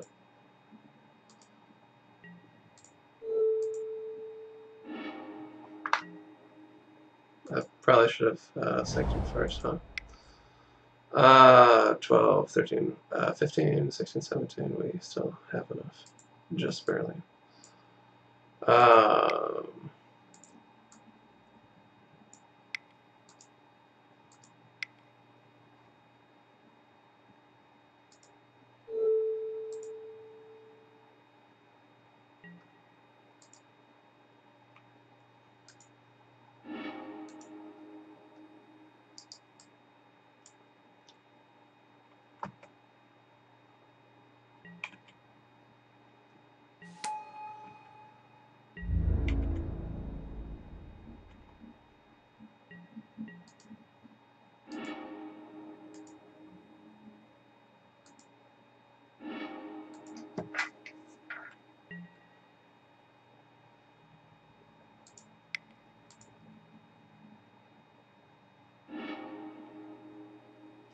So obviously, yeah, we're just going to seal the bridge. That's keeping him alive, and it's over. Yeah, okay.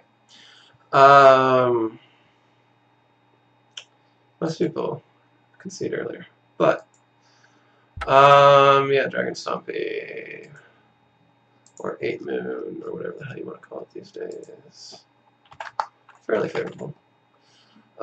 Yeah, I mean, just like, the thing is, like, sometimes you'll even just win because they do keep, like, an explosive hand, but what they're banking on is that Blood Moon does something, and it usually doesn't.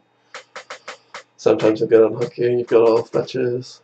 And obviously, this depends on your build. Some Enchantress builds run fewer basics than I do. But generally speaking, I mean, you still do run a fair number. I don't think I've seen... I mean, I've seen as few as like 5, so then you're like a lot more vulnerable and a lot less likely to have a way out of a turn 1 Blood Moon. But most people have like at least 7 or so.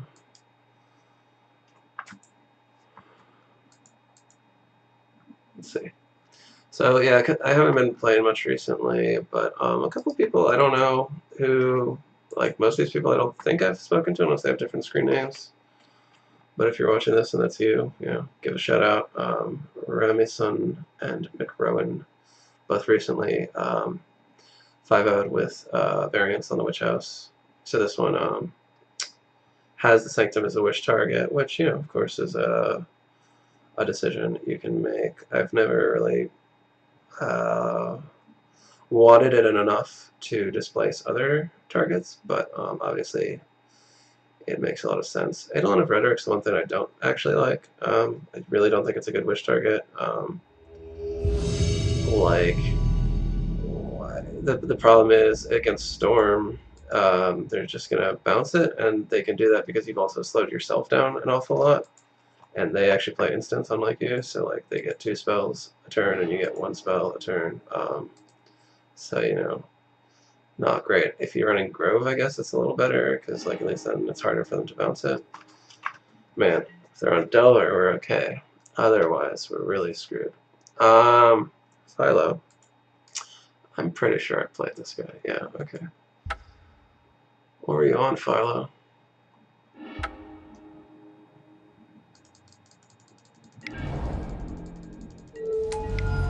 Eldrazi Stompy. Right. Well, this is definitely a terrible hand against Eldrazi Stompy. And he's on the play. Oh man, see, that's a debatable hand. If he doesn't have the turn 1 Chalice, he did mull to 6. He could be mulling 4, that explosive start. This hand's like okay against Thought Not Seer because we've got redundancy. We've got Confinement, which we wouldn't want to lose, and that's like actually probably like the best card against Eldrazi. And again, if they go turn 1 Chalice, we could be in trouble. So like we're definitely gonna. I think we're gonna keep this and put anything that's not a land on the bottom. We really need that land. I should have been more specific. So man, if so we could be, if we leave this on top, we're still really fucked against turn 1 Chalice. If we put it on the bottom, we're like reducing our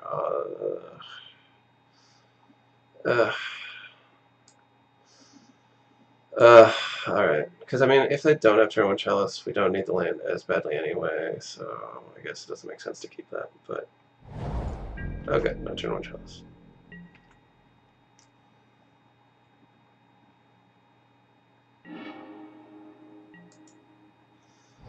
So, I mean, there's an argument, I guess, for Guile, but I don't think it's that strong. I think you want the growth.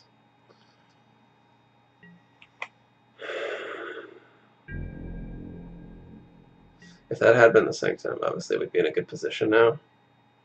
But I think you couldn't take the risk. Because, like, yeah, we'd just be so boned against a Chalice. Here we're probably going to lose the confinement, which sucks. But, like, if they don't have a Reality Smasher, we've got time.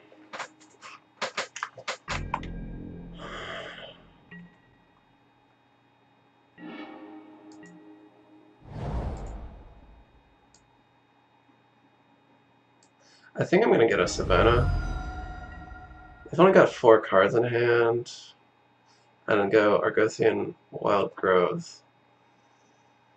And I'd rather them Wasteland than play Reality Smasher, and they can't do both unless they have Simian. But if they had Simian, they'd have just Reality Smasher this turn, right? Maybe, maybe not.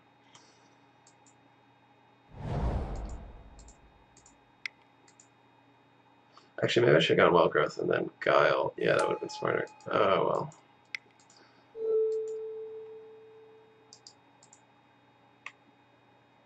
But I was thinking I would want white for, like, Oblivion Rain. If I draw it, or Banishing Light, those cards are really good against Eldrazi.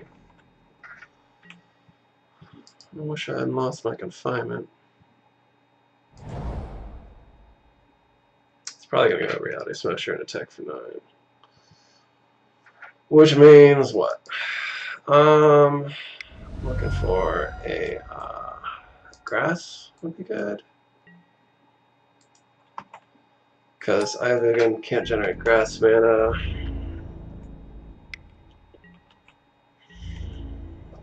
Yeah. Hey, I should have Guiled. I'd be down a card, but I'd have selection, which would be good.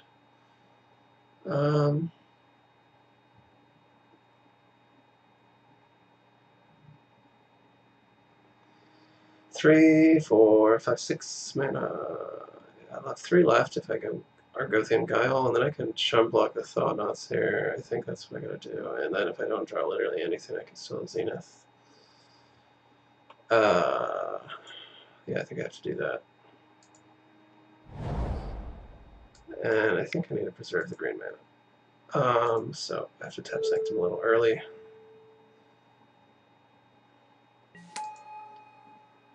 Oh, one of these is an Oblivion Rain. Did I drop her land? Yes. So Zenith for an Argothian, because we can definitely chump block then. Of course, we might have to double chump if he's got like another Smasher. But like if we can dig our way into grass, we're in a better position. And we will. And this is Ancestral Recall, so maybe we hope to find something good, which we don't. Come on, deck. Well, not exactly what we wanted, but we can, if we need to, double chump block. There we go.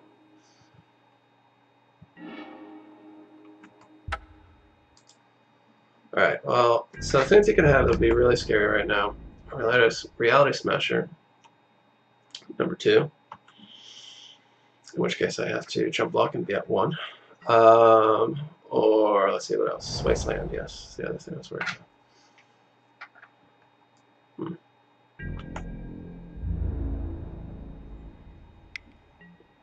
2, 3, 4. So I can only like do a Ballista for 2. So obviously, I mean, I have to chump block, but I can just chump the Thought-Knots here. And that'll be okay. For getting one more turn. What we're looking for here is grasses, since we can't confinement. So I have to Banishing Light that, because it gets through grass. Luckily, I didn't have either of the cards I was actually worried about, so maybe we can just go for it here. There's grass.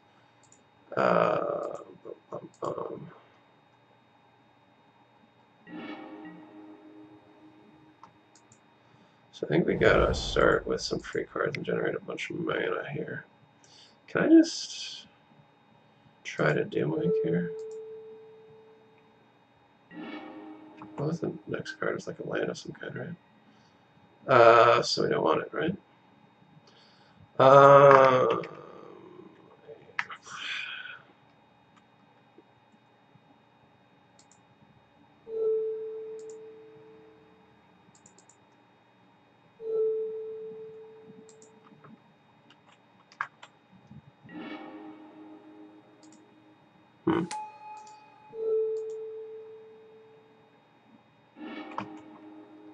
That's good. Those are good cards. I still have tons of white mana though, so I guess I still want green. Let's lead with the grass, because we know we're going to want to play that. Then lead with a ring, because we know we're going to want that. But he's not like main decking all his dust. Just wreck us. Yeah? Oh, well, really? Okay. Maybe, well, he knows his hand better than I do. Maybe it's just all lands. So obviously the carpet can go.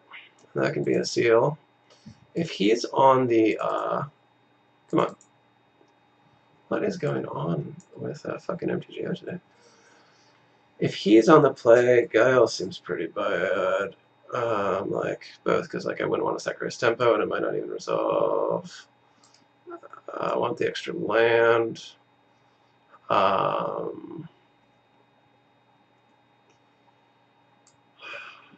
Aegis is not good enough to wish for, but like it does stop Thought-Knots here. I don't think they run Sword of Temptation anymore. So like big wish targets, Magus, Dimwake, depending, Wickerbow, depending. Oh, Rexage rather. Brennan and Wickerbow, obviously. Okay, yeah, I need him. I guess Wild Growth can go since I'm on the play, or on the draw rather. I guess 3 grass is also fine because like you do want to like sometimes they're good, but you also don't want to like load your hand up with 1-drops that are just going to get countered. Since like it's not actually like the other version that I mentioned at the start of the video with all-in invocation. Runs double replenish, which means like you can just like jam things into a chalice and bring them back later, which is really sweet. But without replenish, chalice is a lot better. So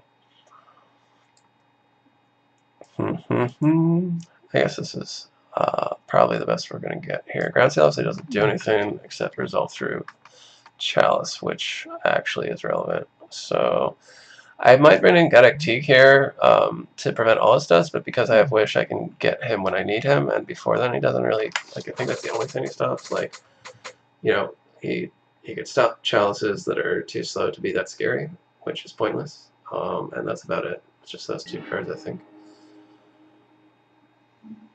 Better against big Eldrazi, because he also stops Ugin. So there, I would bring him in as a green something to target. He went up to 61 cards. Interesting. He didn't start with that, did he? I don't think so. That means he was indecisive about his... So we have the turn 2 Wish, turn 3 Rexage play. So this is a hand that might amplify why you might not actually want to upgrade to Autumn, Knight of Autumn, because this hand wouldn't be able to cast it if he has a turn 1 Chalice, because Abundant Growth is going to be countered. And that's like 8 of our white sources are Abundant Growth and Utopia Sprawl. But I'm going to keep this because it's not very weak to Chalice. It does have business. If he's got a fast hand, I could be in trouble. But if he's got Disruption, I'm okay. He did wait, I thought he mulliganed. I'll just... Oh, because he was still naming it, it still counted as in his hand. Okay, 1, 2, 3. Sure. So, like, I mean, okay, put in a lot of cards on a turn 1 Chalice. He's down to 3 cards left in hand. If he had an Ancient Tomb, he just would have done that. So, you know, we can turn 2 Wish and turn 3 Rexage, and it's not a bad line, even though it's rather slow. Unless he like gets up to okay, well that slows us down. So now it's turn 3 Wish to turn 4. That's not as good.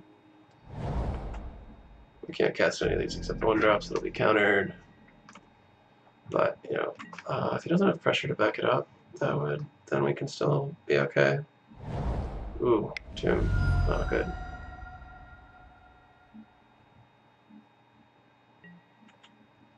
Oh, okay, well that's not scary. Maybe it should be, but it ain't. So here we wish. Grixis obviously won't be affected by the thorn. So so it's an interesting question. I will probably hit the chalice first over the thorn, because even though I'd be paying 2 like for wild growth, they would resolve, and next turn I'd have more mana.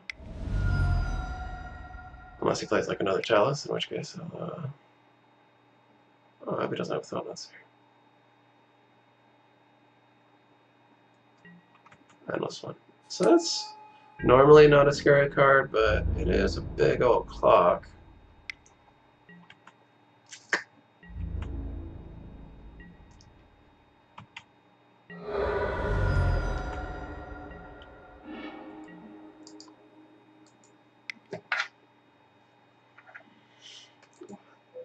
That said, it is a little annoying. Ballista makes it so she only saves me like basically 2 life instead of 6. So again, I think I will name the. I think it's right to name the chalice, or to hit the chalice. The next turn we'll Utopia Sprawl into Abundant Growth. Hope we find a land drop. The following turn we can actually have enough mana to start doing things.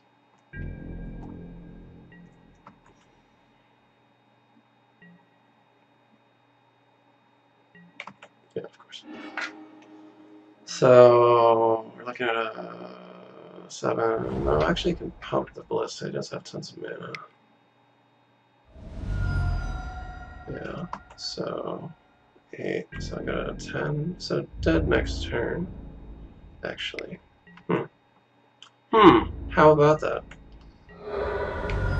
Well, I don't know what we do here. Hope to draw land in Eidolon?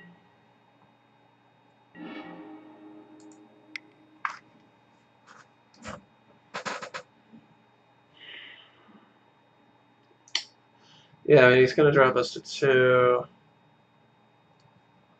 I mean, we can Abundant Growth. I don't know what the fuck we would draw, though, that we could cast that would save us. Since we're not running Spore Frog. Actually, that wouldn't even do it, would it? No. I guess we can hope he doesn't see it, but that's not a good strategy. I think this game is over.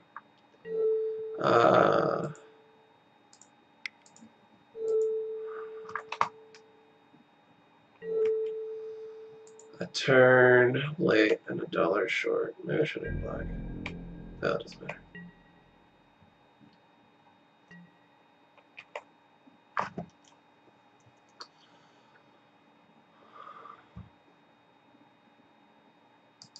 Okay, I'm just gonna concede.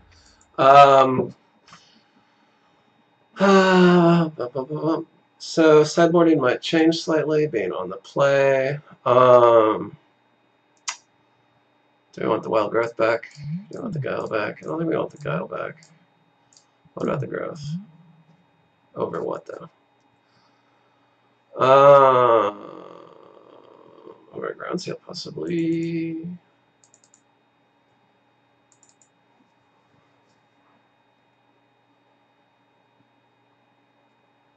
Yeah, I mean, we want to get acceleration. We want to get a fast start.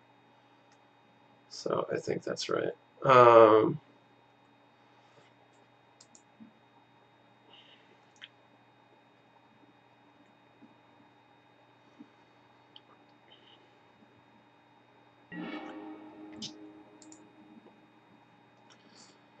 What a difference going first makes. This is a really slow hand with no acceleration. Jesus, I can't keep that. Will he have Wasteland? Ain't that a question? Generally, they don't run the full suite, do they? They run like 3? I almost said the full sweat. An important question.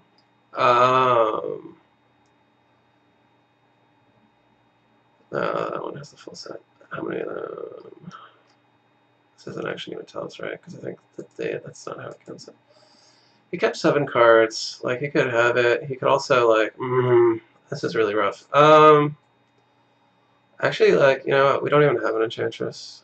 Ugh, I think we need to take our chances. Seriously? Well, we can't keep that. Oh, for God. Alright. Well, that's absurd.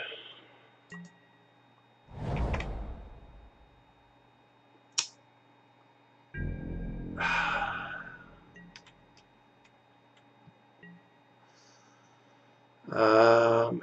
Well, so that sucks. A lot.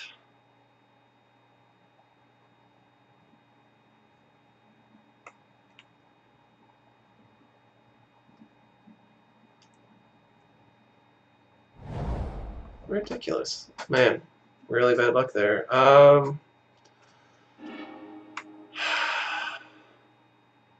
Let me go see other fucking Chalice. Like, he's more likely to draw Chalice than I am, like, you know, lands. I definitely run as many lands as he runs Chalices. That's how it works. Sure.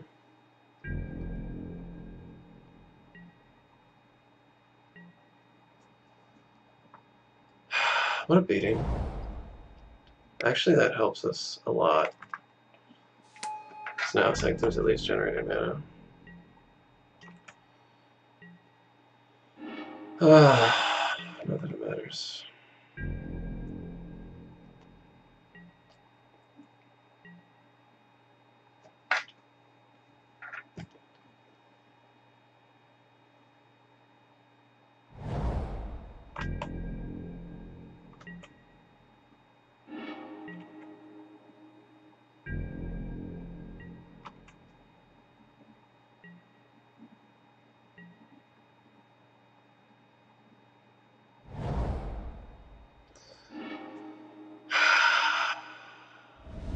What terrible fucking luck.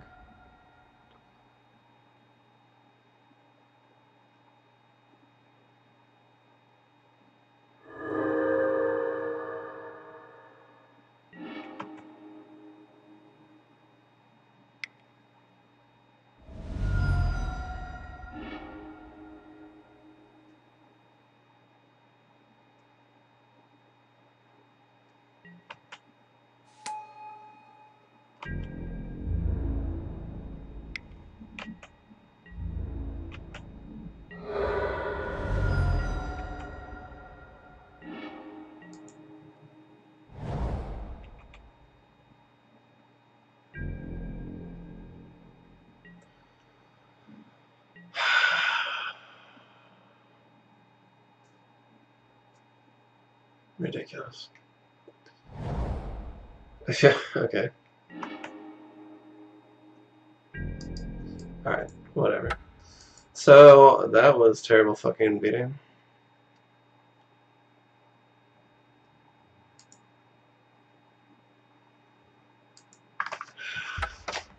That really sucks. We should have won that one, but our draws were fucking awful.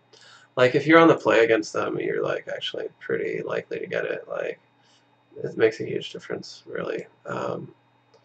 If they can't stop your first wild growth, you know, usually the Chalice isn't as relevant. But, you know, I guess you could just, you know, multi-4 and not have any lands. So that's another option.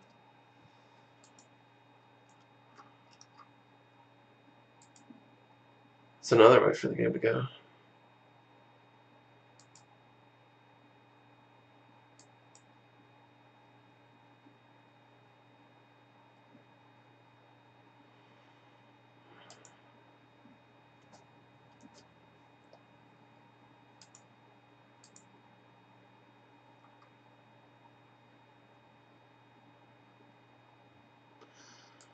I have this here as, like, actually bad for us, but that was because when I started doing this, I didn't realize there was a difference between 12 posts. So, like, this number actually includes a lot of Eldrazi post, which is a much, much harder matchup. So, I don't know if I should just scrap this and restart. counting the Eldrazi matchup or not. But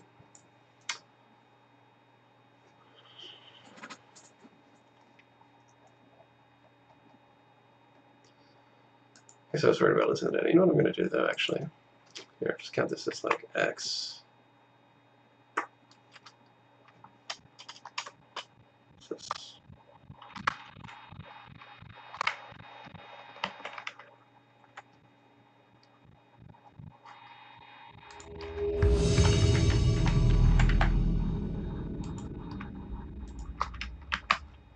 Whatever. Excel stuff. I'll deal with it later. Alright, match 5. Hopefully we used up all our terrible luck. So now we have at least okay luck. Rooney 56. I played this guy before for sure. What was he playing then? Rooney 56. Something I lost? What was that? Oh, Rooney. Underground Sea. Is it fucking combo? No, it's like Grixis control. I lost to Grixis control. Huh. A lot of threats. No acceleration. Still, it might be a chance to try out the mages that we haven't gotten to so far. With the Sertaga, because depending on how he starts, sets up his fetch lands, mages might actually be able to catch him pretty hard. If he, assuming he's still on Grixis control.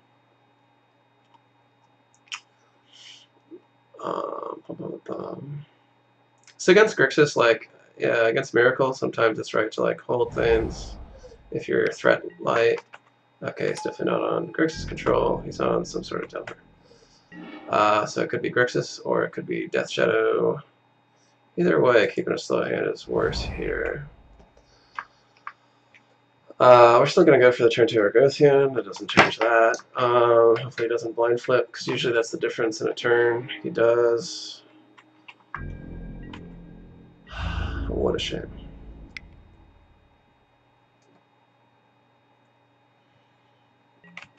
That goddamn blind flip. It's like a time walk.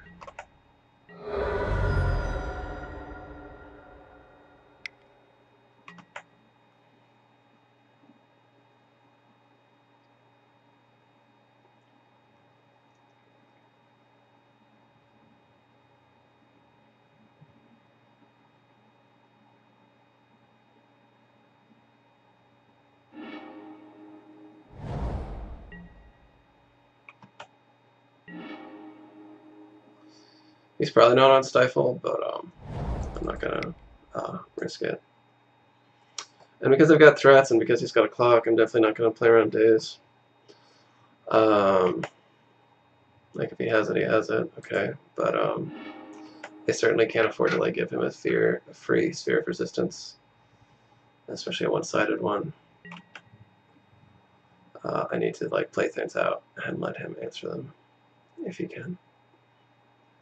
If he doesn't play another threat, it might actually be right to just go for Banishing Light.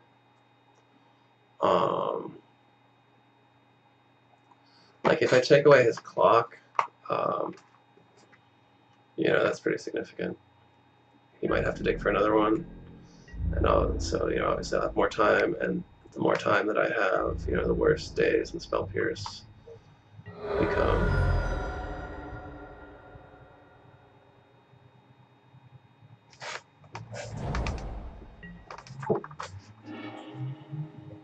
Okay, well, I'm definitely playing this Utopia Sprawl.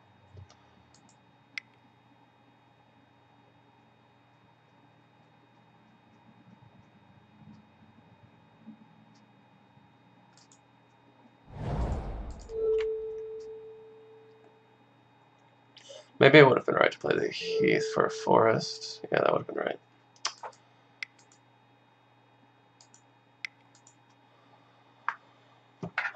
I was thinking, like, if he has Stifle, but I don't think Grixis is on Stifle. I don't think Death Shadow is on Stifle. Like, I think it's just Canadian. Man, I'm still mad about how bad my draws were against Eldrazi Game 3. That was, like, not fun to, like, lose a match before, or a game before you started, you know? Are we gonna find out what he's actually on? Underground Sea. Makes you think not Death Shadow, because he would have gotten, you know, a Watery Grave. Like, you need to start wearing away his life total. So I guess he's on Grixis.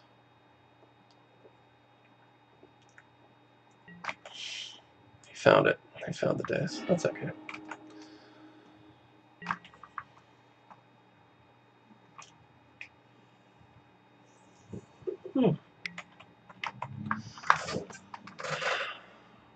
Don't necessarily mind the discard in this case, because I've got lots of threats, and that just means it's mana I won't be spending.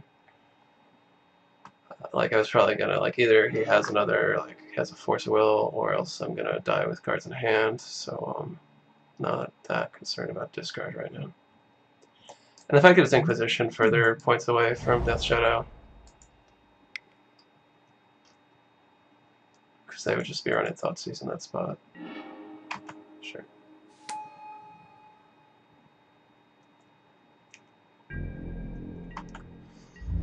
So, what do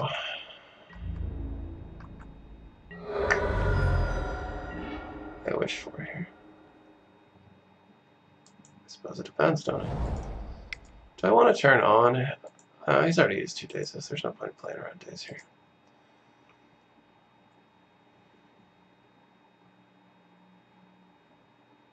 Well, if this gets countered, I get Argothian. If this doesn't get countered, I get something maybe that affects the board, like Tabernacle. But maybe not, because I already got the Confinement. So, like, if he doesn't have another Inquisition, then next turn I can, like, go Argothian, Confinement, and that's a decent position. It's better than the one I'm in now, for sure. Yeah, I mean, obviously I need to, like, bank on this. I've already got a Wasteland target, and he only has the 1 land drop, so I might as well get this. But on the other hand, I could draw out the Doomwake, and then I do need to be able to cast all my spells. I already have white mana. And this build doesn't have any main deck double white. Does he have a 3rd days? Seems unlikely considering how hard he dug for the 2nd one. So I think I need to, like, just hope he doesn't have a Spell Pierce, I was going to say. If I don't draw a land, I don't know, maybe it's actually right to play the Confinement first next turn so that I can't just be Spell Pierced. I don't know. Oh, well, now I'm in a harder position. So I'm at 2. I haven't seen a mountain. Is it just like on like blue-black Delver? Because obviously I'm concerned about fucking Lightning Bolt at this stage, being at 2 and all. That's an interesting card to draw. If only I could actually cast Eidolon with it. Let's see, next turn I'm going to have to discard. If I discard Argothian, no. I can't play the Argothian, so I do have to discard the Argothian. Play the Eidolon and hope it doesn't get countered, so I get 2 cards. Hope one of them is like an Abundant Growth. At any rate, maybe by a turn. Yeah, I think that's what I gotta do. But I don't want to play the Sanctum now, because I don't want it to get wastelanded. Ah, he is on Grixis, okay. Which means we can't let the Confinement drop, even for a minute. And also that May just does nothing.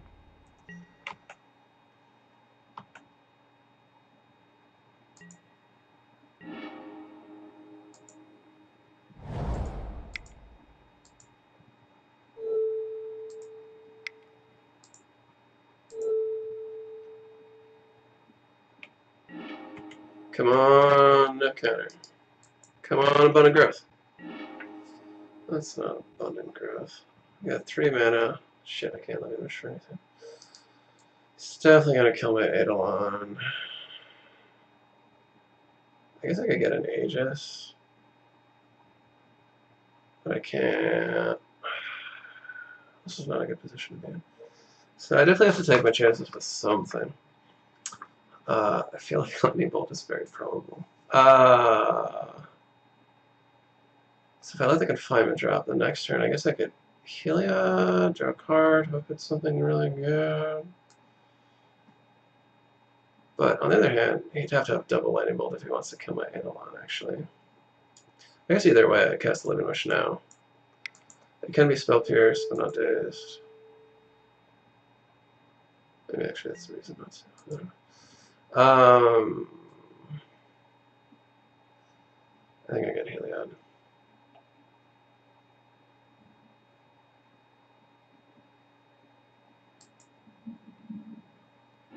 I guess there's an argument for Aegis, but if he doesn't have Wasteland, I get really lucky. Maybe Heliod can just pull it out on its own. Let's see. Is he thinking about whether he wants to bolt my Eidolon? Probably.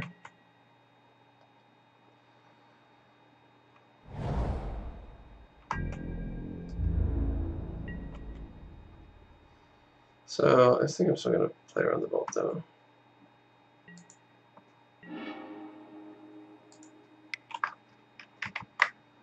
Actually, it just makes sense to do this first, right? No, but then I don't have the ability to use it if I just draw crap. But then I lose all my green if I do it any other way. So, just kidding. Oh, good, that's a good draw. That makes it way more likely I'm gonna. Nice. Not die. That's the word I was looking for there. Way more likely that I'm gonna not die. I guess he doesn't have the bolt if he's letting me draw these cards. Or maybe he's really just holding out for the fucking the one that's gonna go to my dome. Waiting for me to drop my guard. And then bam, brick. Brick to the back of the head. Jesus. Alright. Really living on a prayer here.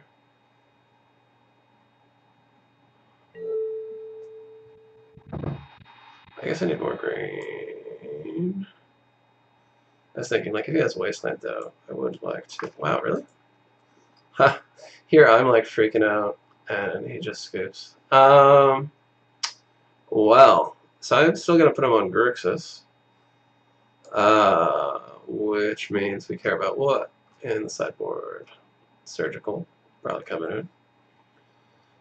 Do not care about the Last Hope at all. Marsh Casualties, Edicts. Could bring in a Flusterstorm. Could. Like, you know, Fork Bolt obviously would go. Fatal Push. Beyond that, though, it's like pretty much Lightning Bolts that would go. Maybe an Angler. Oh, Bitter Blossom. So I think some of them run Bitter Blossom and some of them run Pyromancer, or it actually looks like there's a mix. Alright, either way, obviously Grass is really good. I want the Ground Seals because he could bring in Surgical. I don't see what Seal kills, except maybe Bitter Blossom, but Elephant Grass already kills that, like, you know, effectively. So, Choke obviously wants to come in. Maybe on the, draw. Like, I think these are probably not normally good against them, because, like, if he's on Bitter Blossom or Pyromancer, they're not that great. It doesn't hit True Name either. It does, and it's easy to Spell Pierce or Daze, because it's expensive. So maybe one of those. Actually, Guile is probably just too slow on the draw against them. So I brought in both chokes, right? I don't think I need Wicker Bow, Heliod. Aegis is probably really good, but it's also probably fine as a wish target. Like, I am likely to actually want to wish for it, given, you know, their mana denial and mana taxing. So, I think it's good, but I'll leave it in the board. Oh.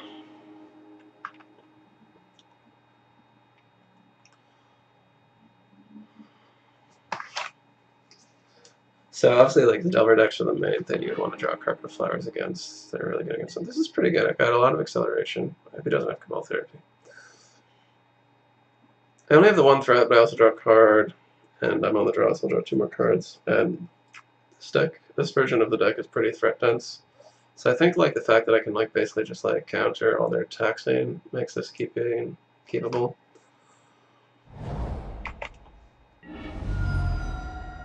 Normally I wouldn't advise 16 if they're on the play. They're gonna go fetch because like you might want to like fake out like that you're a deck that can react. But since he already knows what I am, I'm going to just drop the pretenses. Either this resolves or it doesn't.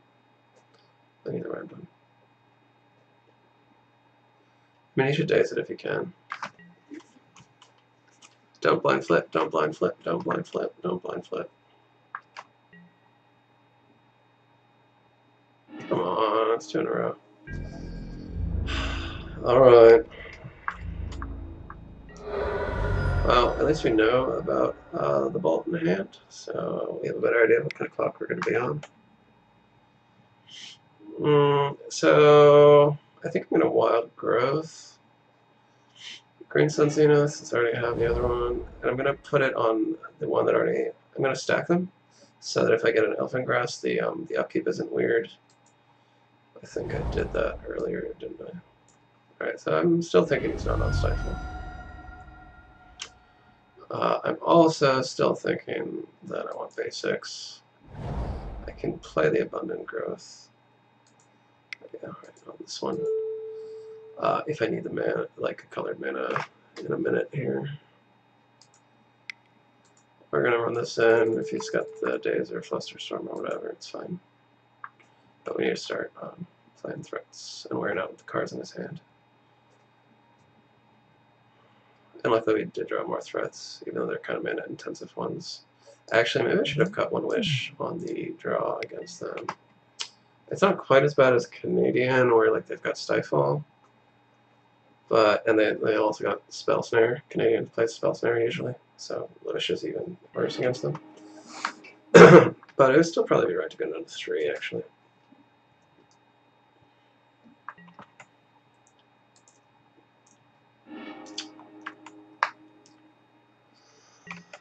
So next turn, we might want to just wish for like Abundant Growth, then maybe wish for a Tabernacle, depending on what else we draw.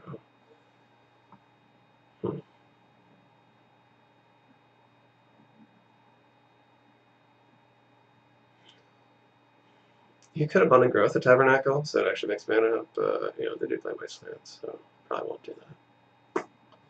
Because it might be my only non-green source.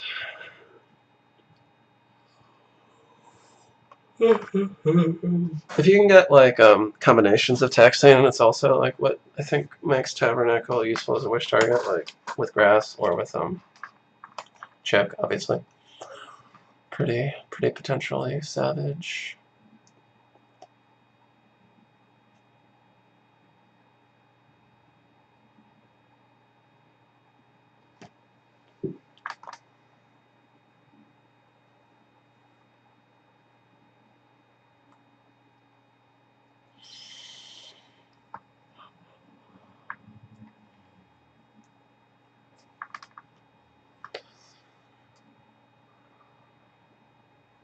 So yeah, AFK. I don't know what's going on here. So yeah, so let's think about this. If we draw land, we could wish for an Argothian and still play something if it resolves. Which, you know, it would have to be forced because we'd stop mana open for days and it can't be spell pierced. That's fine. He's probably just going to hit a wish. Well, it's not fine. It's not great. But it's okay. Oh, okay. Or just do that. That's also a good plan. Nice top deck. If he forces, what are we going to do? I think we do want to...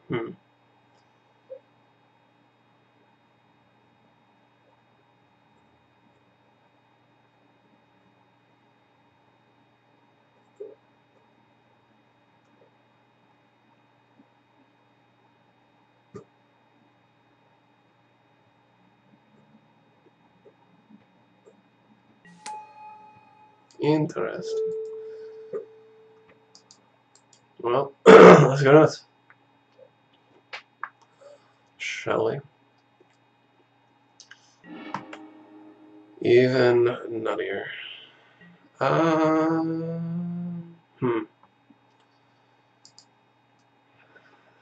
have 5 mana with Sanctum. I could get Aegis. That way he couldn't Edict me. That would be pretty sweet. Or Marsh Casualties, right? Marsh Casualties. That's the wrong app. Marsh Casualties. Marsh Casualties.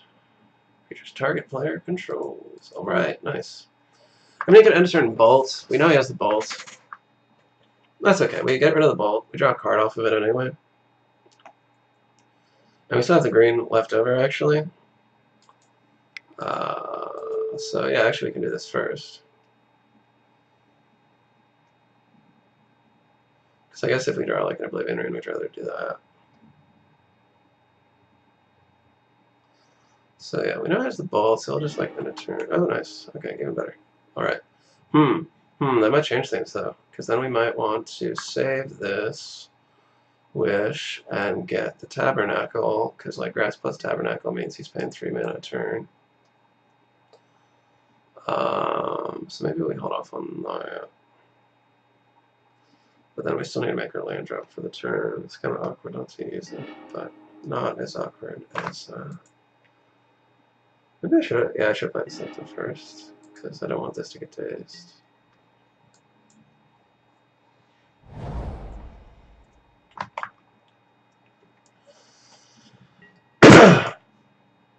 So there's an argument for just keeping that, so it can't be wasted, but wasted.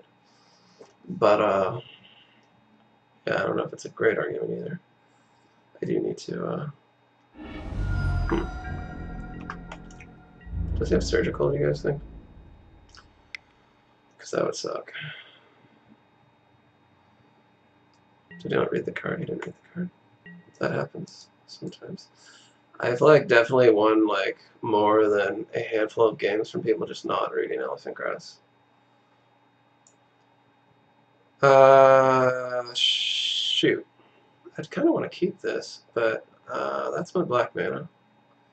And that's 3 mana, and that I think I can't keep this. Damn the luck. I think I want to Wish first. I don't know, I'm irrationally afraid of him just like holding on to surgical for no reason.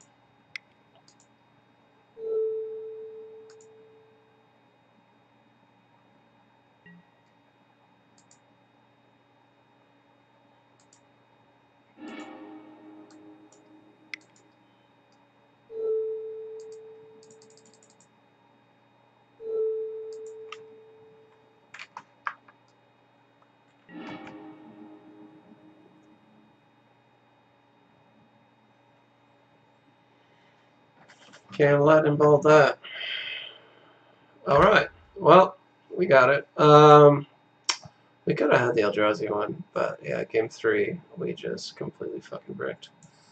Alright, so 4-1, pretty good. Not bad matchups, though, in fairness. I mean, what was our hardest matchup? I guess Eldrazi, actually. Because that's, like, relatively close to 50-50. Let's see if we got anything good.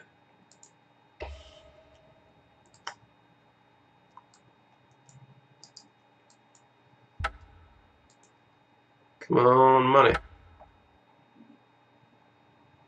That's pretty good money.